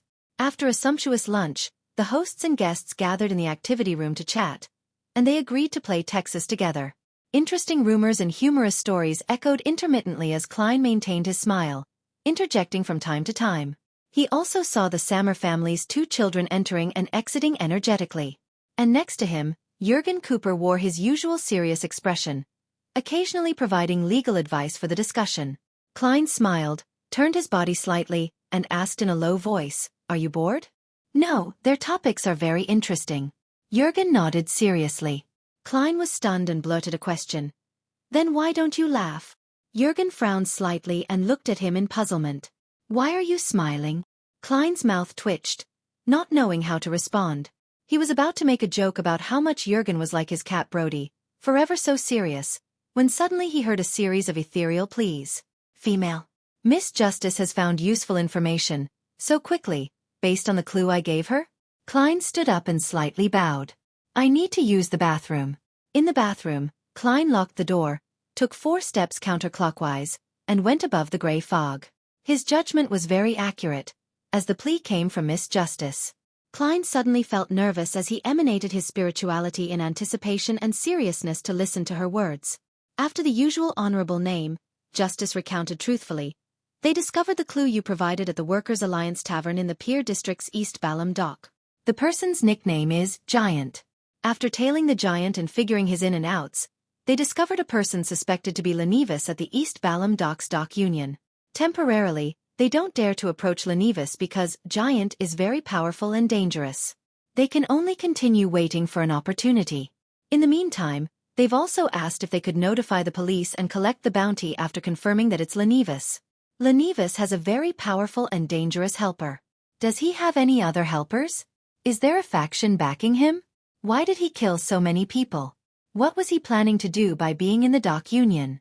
A series of questions flashed through Klein's mind, making him feel that things were much more complicated than he had expected. As for the last request, his answer was undoubtedly yes. He would even suggest to the other party that they should inform the Church of the Evernight Goddess directly because there was a possibility of the police leaking the information. Getting the Nighthawks of the Church of the Goddess to kill Lenivus is also a form of revenge. Klein silently murmured to himself. He had a strong urge to immediately confirm that the man was Lenivus, lest things changed because he waited too long. He took a deep breath, suppressed his emotions, and undid the spirit pendulum around his wrist on his sleeve. There is danger going to the Dock Union for confirmation. Closing his eyes and chanting 7 times, Klein opened his eyes and looked at the topaz pendant. He discovered that it was motionless, completely still. The divination failed? Klein immediately frowned. He changed the sentence he used, changed the divination method, but they all resulted in a failure. After some careful thought, he thought of 3 reasons. First, there wasn't enough information to make a divination. Second, Lenivus wasn't at the Dock Union, making it difficult for the divination to succeed. And, third, Lenivus was just like in Zangwill who had items that could shield against divination. An item to shield against divination. A benefit he obtained from that god spawn ritual? A little godhood of the true creator? Klein thought for a few seconds, then decided that no matter what, he had to make a trip to the Dock Union. There were certain things that needed to be done even though danger was a certainty. If the 2 ladies were able to observe secretly without being seen, so can I. I only need to meet with Lenivus once and I can confirm it with divination. Of course, I can't be rash. I have to prepare in advance. For example, I have to send the all-black eye above the gray fog and not carry it with me. That's to prevent the spiritual corruption of the true creator from resonating with his godhood. Another example, I should elevate my height so that the giant wouldn't be able to recognize me as the passerby from last night from my figure. For example, I should find a suitable and sufficient reason to not arouse suspicion. Yes, I can pretend to be a reporter and head there for an interview. I'll visit Mike Joseph later and borrow his false reporter identification. The corner of Klein's mouth slowly curled up as he blanketed his body with his spirituality before descending back into the real world. Chapter 284. Instinctive. Trembling 3 in the afternoon at the Dock Union in East Balham Dock. Klein wore a thick sweater, a tan jacket, and a simple cap that brought him closer to the usual investigative reporters in style rather than the ones who attended banquets and interviewed people of status from time to time. Such a costume had cost him an extra £1.10 solely. At that moment, he was wearing gold-rimmed glasses, and his hair was neatly combed back, gleaming with a luster of hair oil. His face no longer had a messy beard, so he could only plaster a deep black stubble around his lips. His height was at least 5 centimeters taller than before. He was trying his best to look different from the worker from last night, making it impossible for anyone who wasn't particularly familiar with him to make any associations. In the pockets of his clothes and trousers, there was no all-black eye, no charms or herbal essential oils. There was only a deck of tarot cards, a stack of notes, a fountain pen, a wallet, some change, a bunch of keys, and false reporter identification documents. He didn't know the Lenivus's current condition, nor did he know where the powerful beyonder lingering around him came from. Hence, out of precaution, he didn't bring any suspicious items. Looking at the 2-story building ahead of him, Klein crossed the street, pretending to not rely on the clown's intuition to notice that several pairs of eyes were watching him. He pushed open the door and saw that the Dock Union's layout was rather simple. There were no female receptionist or spacious lobbies. The stairs to the 2nd floor were in the middle, flanked by office corridors, and the floors weren't lined with wooden planks, much less carpet. They were paved purely out of cement. Klein turned his head to look at the man guarding by the door as he went over and said, "I'm a reporter from the Backlund Daily Tribune. I would like to interview the workers of your association and get to know your needs and desires." The man was wearing a very patched jacket which even had dirty cotton lining exposed and a linen shirt underneath. After hearing the word reporter, he suddenly became vigilant and replied loudly, "No. We haven't organized a strike lately, no. I think you've misunderstood me. I'm someone who sympathizes with you. I'm planning on doing a special report on what the union does to help the workers and the actual difficulties they encountered. Trust me. With the help of his clown beyonder powers, Klein made his eyes look abnormally sincere. Is that so? Go to Mr. Rand, our committee member in charge of publicity. Turn right, and it's the second office on the right. The man hesitated for a few seconds before replying. Thank you. Klein bowed with feigned relief, and he felt the gaze observing him from a dark corner of the room vanish. He turned to his right and, with his back perspiring in cold sweat, knocked on the office door. The door creaked open. A middle-aged man with sparse hair looked at him and asked, "May I know who you are?" Mr. Rand? I'm reporter Statham from the Backlund Daily Tribune. This is my reporter identification documents. I'd like to make a report with unions as the theme to help you acquire more attention. Klein almost believed he was a journalist. That's me. The middle-aged man looked at the reporter's identification documents and said hesitatingly, clearly unwillingly, "It's hard for me to believe that you reporters are here to help us. I was born in East Borough, and I know how miserable the lives of the workers are. If you don't believe me, you can follow me the entire time and monitor my every question." Klein suddenly smiled and added, "A report with actual interview data would be better than nothing. Far better than news that's written purely based on imagination. At least you can provide your views and hopefully guide things in the direction you want." Rand touched his scalp and replied hesitantly, "All right then. I'll follow you the entire time. Thank you." Klein almost lost control of his emotions. Afterward, under Rand's guidance, he entered one office after another, interviewing the members of the Workers' Association according to his prepared questions. Right corridor. Nothing. Left corridor. Nothing. Klein calmly went up the wooden stairs to the second floor. This time, Rand led him into the office directly opposite the staircase and introduced the people inside. "This is a reporter from the Backlund Daily Tribune, Mr. Statham. He wants to interview the lot of you. But I have to remind you that there are some questions which you have the right to refuse to answer."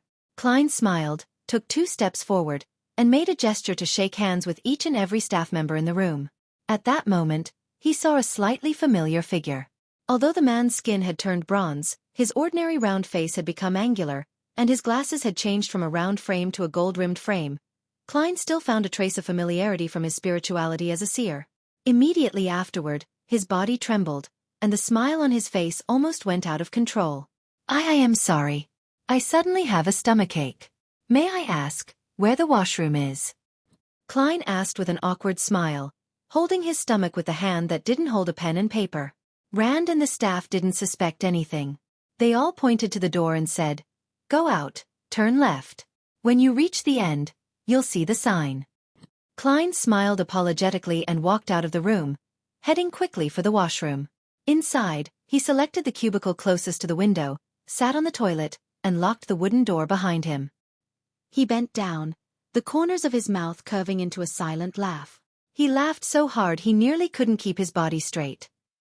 A drop of sparkling liquid fell onto the ground from his laughter. Klein had confirmed that it was Lenivus. This wasn't because of that small sense of familiarity, but because he felt another type of aura from the other party's body, one that left an extremely deep impression on him. This was also the main reason why he had nearly lost control on the spot. The trembling of his body originated from his instinctive fear. The collapse of his emotions came from the horror and sorrow deep within his memories. That was the aura of the true creator. Klein washed his face and went on with the interview as if nothing had happened. Even while facing Lenivus, who had somehow changed so much, he continued to ask questions and record the answers. After finishing all of this, he bade farewell to the Workers' Association and walked out of the dimly lit building. Outside, the sky was cloudy and misty, as if the evening had come early. The true creator's aura can only come from his body or spawn, as well as things that extend from the two. For example, items bestowed by him, or his godhood. This corroborates with what Lenivus said to Hood Eugen. In addition, there's that tinge of familiarity. I didn't even need to go above the gray fog for divination to confirm that it's him. If it wasn't for me having already interacted with the true creator a few times and coming close to his mental corruption, there's no way I could have recognized that aura to be his, which didn't contain any strength and of his nature. Klein felt heavy emotions, but he appeared very relaxed. He stood on the street and purposely organized the interview notes. In the process, he caught a glimpse of a slightly familiar figure among the vagabonds across him. Miss Zio? Klein instantly made a guess with what he knew. He didn't stop, and he put away the notes before walking towards the tracked public carriage station. At this moment, a horse carriage suddenly stopped in front of him. We meet again. Sitting in the carriage was a thin, elegant middle-aged gentleman with white hair at his temples. He was the great detective who was helping the police investigation, Isengard Stanton. As for Klein, he didn't look any different than usual. He was just a little taller and had changed into a new set of clothes. What a coincidence. I was just thinking about the last time I interviewed you, Klein answered deliberately. Isengard suddenly understood and changed the subject with a smile. I'm here to investigate a case. The death of Sibber has been eliminated and I'm in charge of it. Her death is very close to East Balham Dock. So it's indeed a copycat crime? Klein feigned ignorance. After exchanging a few pleasantries, he got into the tracked public carriage. Instead of going straight home, he made a transfer and headed to the Quelag Club in Hillston. In the club's lounge, he quickly went above the grey fog to confirm that no one was following him. Only at this step did Klein completely relax and feel some lingering fear. The aura of the true creator lingered in his mind like a nightmare, leaving the clothes on his back moist after they repeatedly dried. To be sure, Klein conjured a yellowish-brown goatskin parchment and a dark red fountain pen before writing a divination statement he had already long thought of. The source of the inexplicable familiarity earlier. Putting down his fountain pen and leaning back into his chair, he began to mumble as he entered the dream. In that grey and illusory world, he saw a figure. This figure had ordinary facial features. He wore round glasses, and he had a condescending and taunting smile from beginning to end. He was none other than Lenivus. I've finally found you. Klein no longer used his clown ability to control his facial expressions as he muttered to himself through clenched teeth. Then, he sat up straight and prepared to answer Miss Justice's prayer. Klein controlled his emotions and said in a deep but cold voice, There's no need for confirmation. That is Lenivus. You can inform the Church of the Evernight Goddess and tell them that Lenivus has the godhood of the fallen creator. Audrey, who was watching her father train the hunting hounds with Susie, froze when she heard Mr. Fool's response. Fallen creator. Isn't that the true creator? That swindler actually has the godhood of the true creator? Is such a simple mission actually involves the godhood of the true creator? As expected, I knew Mr. Fool had other deeper motives. He was targeting the true creator. As expected of Mr. Fool. Many thoughts flashed through Audrey's mind. Chapter 285. Midnight Bell Tower. Audrey, who had set up an urgent communication method with Zio and Furs, quickly passed on Mr. Fool's message to the two ladies through the huge golden retriever, Susie, claiming that the information she had received came via other sources. In the corner of an old church, as Zio was thinking about how to confirm Lenivus's identity, or how she should create chaos and avenge Williams, she unfolded the ball of paper. There's no need to confirm. He's Lenivus? Zio's eyes widened as she quickly skimmed through the rest of the paper's content.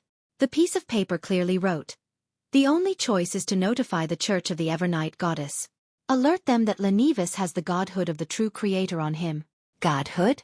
The true creator's godhood? Zio blurted out as she looked at the golden retriever in front of her in shock, only to realize that she was equally dumbfounded. What? Furs was listening when she suddenly felt something was amiss. She hurriedly reached out for the piece of paper and scanned it. After a moment, she curled her lips and said at a loss, This must be a joke, right? How did we get involved in a matter that's tied to an evil god's godhood? This was meant to involve the capture of a cunning swindler worth only £200. In response to Furs's question, Susie could only express the notion that she was only a dog and that she didn't know what was happening either with her innocent eyes. Not expecting a dog to answer her questions, she turned her head to Zio and said, I'm afraid Miss Audrey isn't as naive and innocent as we thought. She has many secrets. This might be a power struggle between a cult, the nobles and the church. However, it's evident that she didn't know about the matter of godhood prior to this. She's also being used by someone. That person could be her father, Count Hall. What's fortunate is that this matter ends here. You don't need to take the risk anymore. After you get someone to make the report, you just need to wait to collect the bounty in peace. Zio was startled and said, That's true. Hopefully, those Nighthawks are able to avenge Williams. They're so strong, so they'll definitely be able to do it. Definitely. Before she finished speaking, she suddenly turned her head to the side and spoke as if she was talking to herself. I'm still too weak. Too weak? Zio jerked her hand up, covering her mouth and nose. I'm still too weak. If not for that, I would have chosen to take revenge myself, but right now I can only take a step back. Not to mention there's Giant, and those hidden helpers around Lenivus. With just his godhood, he isn't someone I can deal with. With the reaction speed of the Nighthawks, they'll likely take action tonight once they receive the report. The Backlund Diocese is second only to the church's headquarters. They have many sealed artifacts and many powerful Beyonders. There's no need to wait for any additional helpers. After completing his task of informing Audrey, Klein returned to the real world. He stuck on a beard, changed his hairstyle, and stared into the mirror for several minutes. He felt anticipation and excitement, as well as depression and a sense of powerlessness. Before the evening arrived, he left the Quelag Club and returned to Minsk Street. On his way, he went to the grocery market and found a stall that was bustling with its great business. He bought several masks, including a clown's. He had decided to watch the hunt for Lenivus tonight. He wanted to see the other party pay the price for his madness with his own eyes. Of course, with his strength, he could only watch from a distance and not even have the right to approach them. By 11 o'clock, when many people were in their dreams, Klein changed into his grayish-blue worker's uniform and disguised himself as he had the night before. Then he put on his cap, walked a few streets away, and took a rental carriage to the Backlund Bridge area. Once there, he switched to walking and walked all the way to the East Balham dock. His interview yesterday included questions such as, where are you staying now, and how's the environment like? Therefore, he knew very well that Lenivus would be staying in the dormitory provided by the dock union at night. However, Klein didn't go near it. Instead, he carefully went around it. His target was the clock tower of the East Balham dock. In Backlund, in addition to the large church with its tall, iconic clock tower, many government buildings were also equipped with one. However, they weren't necessarily tall, grand, and not ornate. It was mostly built for pragmatic reasons, such as this one in the East Balham dock. Compared to the surrounding buildings that reached a maximum of 3 stories, it was like a giant that stood high in the night sky as it overlooked the entire area. Klein easily entered the interior of the clock tower and went up the endless flight of spiral stairs as he moved quickly in the darkness. Finally, he arrived at his destination.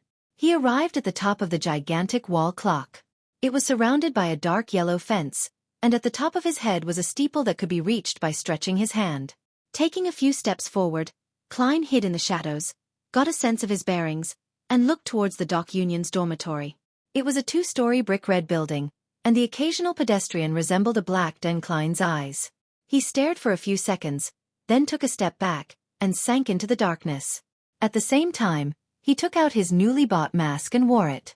It was a clown with the corner of its mouth sharply raised and a painted red nose. A happy clown. Wearing a clown mask, Klein stood in the rich darkness, patiently waiting for the predetermined show.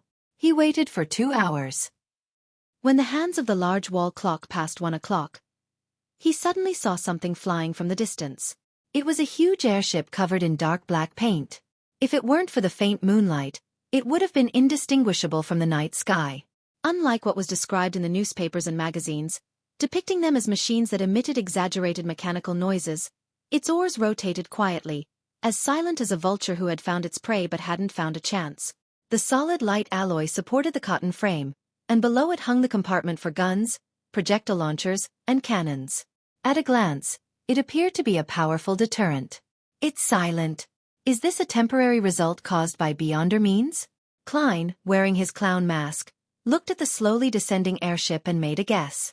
At this moment, he was most puzzled over the dispatch of an airship for a small-scale Beyonder battle in a densely populated area of the city.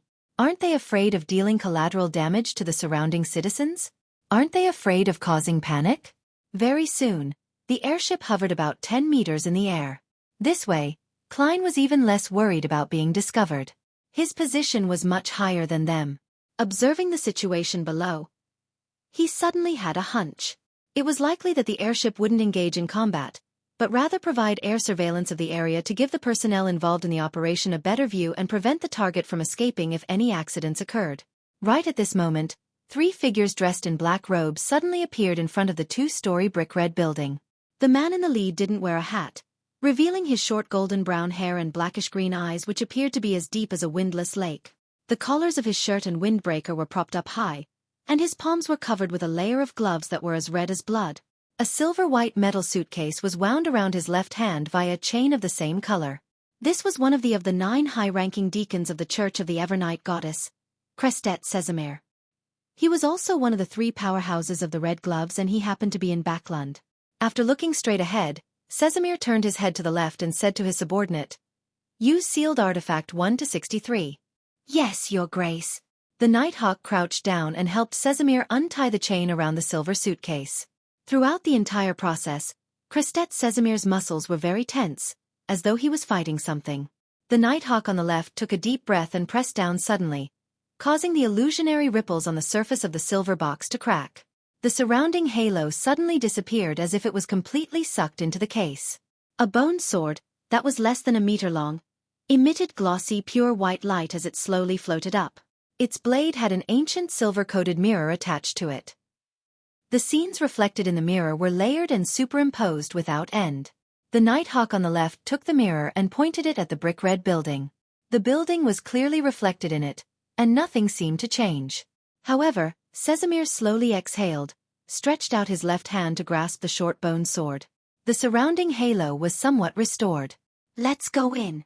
He started walking towards the entrance of the brick building. The 3 Nighthawks opened the door and entered the dark building and targeted the stairs that led to the 2nd floor. At that moment, a tall, thin figure emerged from the shadows in the corner. He wore a black priest's uniform, and he had curly, pale yellow hair and beastly dark brown eyes. "You're the goddess's sword?" The nearly 2-meter-tall giant spoke in a deep voice. At the same time, he clenched his right palm. Bang, bang, bang. The Union members in this small brick-red building exploded one after another in their dreams, without even having the chance to scream. Their bodies split into pieces, turning into thick, sticky flesh.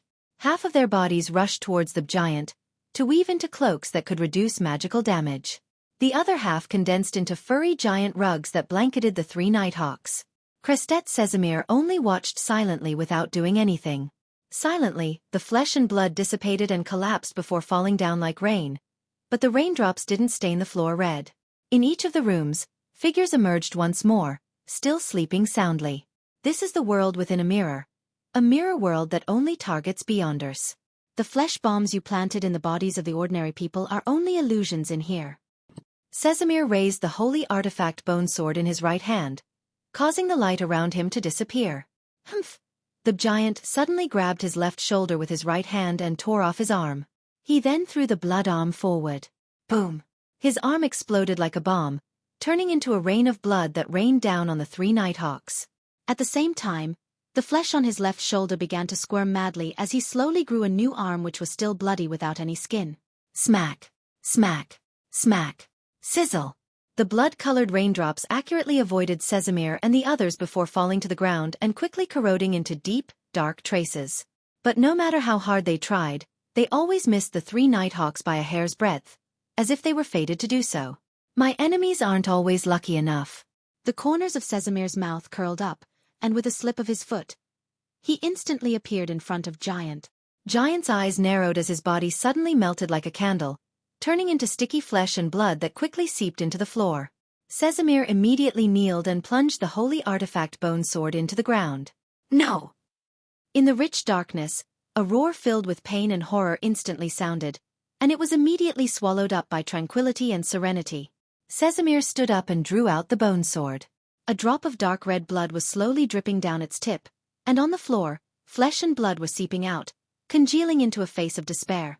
It was precisely the giant who had a slightly drooping mouth. Pat, pat, pat. 3 shadows appeared around Sesamir in succession. However, they all mysteriously collapsed to the ground, having been forcefully taken down by many invisible entities. Bang, bang, bang. Another Nighthawk fired, and the silver surface of the bullet seemed to bear the Evernight sacred emblem. The 3 attackers hiding in the shadows suddenly revealed themselves, twitching as they lost their breath. Rose Bishop, Shadow Ascetic, people from the Aurora Order. Casimir frowned and said in a low voice without turning to his companions, "There's something wrong about this. It's very strange. All of you be careful." Before he could finish his words, he heard the shuffling of footsteps which echoed in the silence and serenity. Immediately, he saw Lenivus with his chiseled face dressed in a linen shirt walking down the dark staircase. He appeared calm and placid without any signs of fear. "I'm very curious. To the Aurora Order, you should be a blasphemer. Why would they send people to protect you?" Casimir didn't seem to notice the abnormality as he asked casually. Lenivus showed his trademark taunting smile and said, "That's simple. Because I'm no longer just Lenivus." He paused for a moment, and his gaze suddenly turned cold. "Now, I'm even more of the true creator." He yanked open his linen shirt, revealing the dark red flesh of his skinless chest and abdomen. The flesh and blood were conjoined together, forming the figure of a hanged man. All of a sudden, the void around them shattered like glass, and all the scenes around them crumbled. This was the aura of a deity. Chapter 286. A taunting smile in the clock tower of East Balham Dock. Klein hid in the darkness while donning a clown mask as he quietly stared at the dormitory of the Dock Union. An airship floated above. He couldn't see the details of the battle, and he had no way of knowing the developments of the operation in the red brick building. All he could do was endure and determine the situation by observing the changes in the surroundings and the occasional black that passed by. Just then, he saw all the gas lamps in the area extinguish. All of them had been extinguished. It was pitch black there. Right on the heels of that, a feeling that left an extremely deep impression on him exploded from the small red brick building. Even from a long distance away, Klein couldn't help but tremble all over. His legs went soft, and he bent his waist. It was the feeling of being looked down upon, a feeling that repressed one's spirit. It was a feeling that was impossible to resist or face. No, don't look directly at God. In his adrift thoughts, Klein seemed to recall the time when he was in the hall of the Blackthorn Security Company. It was like when he was about to activate his spirit vision to probe the mental state of Megos and the baby in her womb. That feeling was exactly the same as it was now. No, it's even more extreme and terrifying right now. How could this be? Wasn't Lenivus just bestowed with a little bit of the true creator's godhood? At most, he would be given one or two other corresponding items. Why does it feel like an evil god is about to descend? Before Klein could shake off the trembling of his body and the numbing of his thoughts, he suddenly felt a deep, serene, and profound darkness engulfing the feeling that couldn't be looked at, probed or resisted. The two sensations were obliterated at the same time, causing the gas lamps in the surrounding area to light up once again. The airship which couldn't stop itself from plummeting floated back up again. Everything seemed to return to its original state, without the slightest change. But Klein didn't believe that everything was over. He stood up with all his might, knowing that something important had happened in the red brick building. The feeling that exceeds a beyonder, at a fundamental level, is no longer there, nor is there the feeling of the descent of an evil god. This means that the true creator or Lenivus's plot has failed. However, the Nighthawks must have suffered some sort of serious blow as well. They might not even have much strength left. At that moment, Klein's heart stirred. He quickly took out the spirit pendulum inside his left sleeve, holding it with one hand as he said in a low voice, "Lenivus is no longer dangerous at the moment." After quickly repeating it 7 times, he opened his eyes and saw that the topaz pendant was rotating counterclockwise. However, its frequency wasn't fast, and its amplitude wasn't large. This showed that Lenivus was still a dangerous man but to a lesser degree. What caught Klein's attention was something else. The divination hadn't failed again. This meant that Lenivus had been separated from the godhood bestowed upon him by the true creator. A cold wind blew, seeping deep into Klein's bones, causing him to shiver. He felt as if an electric current had instantly drilled into his brain from the soles of his feet. Maybe I can do something. He suddenly had this thought and no longer hesitated. He took 4 steps counterclockwise in the dark clock tower and went above the gray fog. Without wasting any time, he sat down and conjured a piece of yellowish-brown goatskin parchment and wrote a divination statement. Lenivus's escape route. Klein leaned back, quickly chanted the statement, and entered a deep dream. In that illusory separated misty world, he saw the slush-filled sewers with their dark, dirty tunnels and rusty metal pipes. It was cramped and sealed. It's the sewers. Klein immediately woke up, enveloped his body with spirituality, and descended into the gray fog. As soon as he returned to the real world, he took a few steps back and came to the side of the clock tower that faced away from the airship. Klein didn't walk down the spiral stairs but instead somersaulted over the dark yellow fence. With the help of the platform, the bulging spots, and the decorations on the surface of the building, he jumped down level by level. His body was so balanced it was as though he was walking on the ground. In a very short period of time, his feet stepped on the thick flagstones on the street. Inside the small red brick building, 2 Nighthawks wearing red gloves had collapsed by the door unconscious. The ancient silver-plated mirror had rolled to a corner, but it was no longer special. It no longer looked anything like a Grade 1 sealed artifact. However, one could clearly feel that it was recovering bit by bit. Christet Casimir was kneeling at an intersection. A stream of tear-like blood streaked down the corners of his eyes. His short golden-brown hair hung limply, and his standing collars on his windbreaker and shirt were in tatters, revealing his relatively sharp chin and his thin, stiff mouth. Gasping for air, a distorted, semi-illusory, and translucent face appeared on each of his teeth. Casimir braced himself with his left red-gloved hand on the ground. With difficulty, he straightened his neck and looked straight ahead. Directly in front of him was the staircase to the second floor, above which stood Lenivus, who had his linen shirt completely unbuttoned. Lenivus stood very straight, with the pure white, smooth bone sword stuck in his chest. The skinless flesh no longer formed the outline of the hanging man's figure, leaving behind a void. Vaguely, one could even see his back through the hole in Lenivus's body. Lenivus moved with great difficulty before suddenly laughing loudly. He said with a maniacal laugh, "Haha, haha, thank you. I really need to thank you. For real. Look at my sincere eyes. I really want to thank you. If you hadn't discovered me and arrived in time, I would truly become the vessel of the true creator when he descends in a few months. When that happens, how different would it be from dying?" Casimir was stunned when he heard that. He refused to believe that the person who had his crutch destroyed thanks to his hard work would be so happy. At that moment, he wished to stand, but he couldn't. He was also powerless to resist. When Lenivus saw his confusion, he coughed and said with a smile, "Do you know? To people like me, it's the most miserable thing when there's no one to share a great accomplishment that I'm proud of.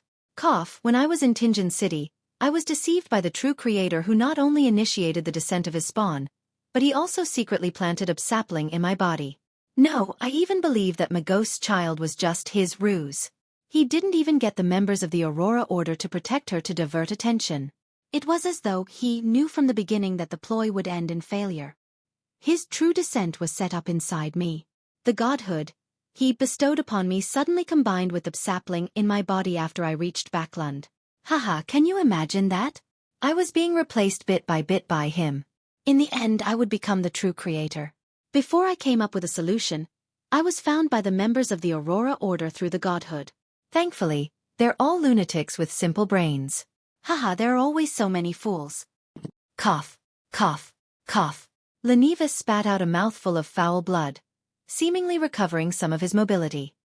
He took a difficult step forward, and his chiseled face suddenly turned soft for some unknown reason as he began resembling his original self. Lenivus reached out to the staircase's handrail and laughed tauntingly. Thankfully, if the true creator wishes to fully descend and completely replace me, he'll need large amounts of pessimism, despair, numbness, resentment and primitive evil. Only Backlund, only East Borough, the factory and dock area, could satisfy his requirements. This gave me a chance to interact with others. I knew that it was unrealistic to report this to the police simply through the people I interacted with because the people I come in contact could very well be members of the Aurora Order. I initially wanted to instigate a strike to get the police to notice me, but I was warned by someone from the Aurora Order. After being tortured, I could only hastily end it. I acted as though I was on the brink of losing control, and had gained the opportunity to head into the sewers to vent. During this process, I secretly used my blood to corrupt the creatures living in there, turning them into terrifying mutated monsters. Unfortunately, before you could fully investigate the reason behind it, it was discovered by the Aurora Order. Apparently, a member of theirs died under a mutated monster. Sigh, now that I no longer have the godhood or the sapling, my blood no longer has such effects. After that, I was controlled even more strictly, but I still found an opportunity. I killed a prostitute and used the cruelest method to attract the attention of the police. But who would have thought that the people of the Aurora Order would disguise the case as part of series of serial murders? I still failed to receive the rescue I needed. Out of similar opportunities, I could only use a more ingenious method. I took the initiative to request for the fiercest, craziest, most radical member of the Aurora Order to watch me, and this suited their thoughts. Hee, can't they use their brains? Such a lunatic would get into trouble at any moment. As expected, you guys came. Phew. At that moment, Lenivus exhaled and began to move his body, as if he had finally gotten rid of the remnant effects. He pulled out the holy bone sword from his chest and said regretfully, "What a pity. I can't take it with me. Otherwise, I would be quickly tracked and found by you." After the pure white bone sword completely separated from his body, not a single drop of blood remained from the exaggerated wound. The part that had disappeared didn't seem to belong to Lenivus. Lenivus pressed his right hand against his chest, bowing as he faced Crestet Sesamir and company. The people on the airship outside should be recovering soon. I can't stay any longer. Thank you very much. Although you're all very stupid, you still ultimately helped me. It's an honor for foolish bastards like yourselves. Having said this, he straightened his body and smiled tauntingly. Goodbye, foolish Nighthawks. Use your lives to send me off. Grasping the bone sword in his hand, he abruptly took a few steps forward, attempting to stab at Crestet Sesamir. But at that moment, his eyelids began to grow heavy, as he felt like collapsing into a slumber. So you still have some strength. This is troublesome. Lenivus bit his tongue gently and suddenly threw the holy bone sword at the unconscious Nighthawk by the door. No! Sesamir waved his hand with the strength he accumulated through painstaking means, causing an invisible entity to divert the holy bone sword. Lenivus seized that opportunity and dashed to the side. He somersaulted out the red brick building through the window at the washroom at the end of the corridor. Soon after, he opened a manhole cover along the streets and quickly climbed into the sewers. Lenivus seemed to be very familiar with this place. Even though it was dark, he could still run, jump, and turn, quickly fleeing deep into the maze of sewers. Suddenly, he instinctively stopped and leaned back. Oof! A card had stabbed deep into his right chest and blood began dripping profusely from its edge. Lenivus looked up, and with his ability to see in the dark, he saw his attacker. It was a medium-sized man in a worker's uniform, wearing a mask with a raised mouth and red nose. It was a happy clown. You're tuning in to the Xueqi's Martial Arts Saga YouTube channel. Don't forget to subscribe and join us on this journey to catch the most captivating stories.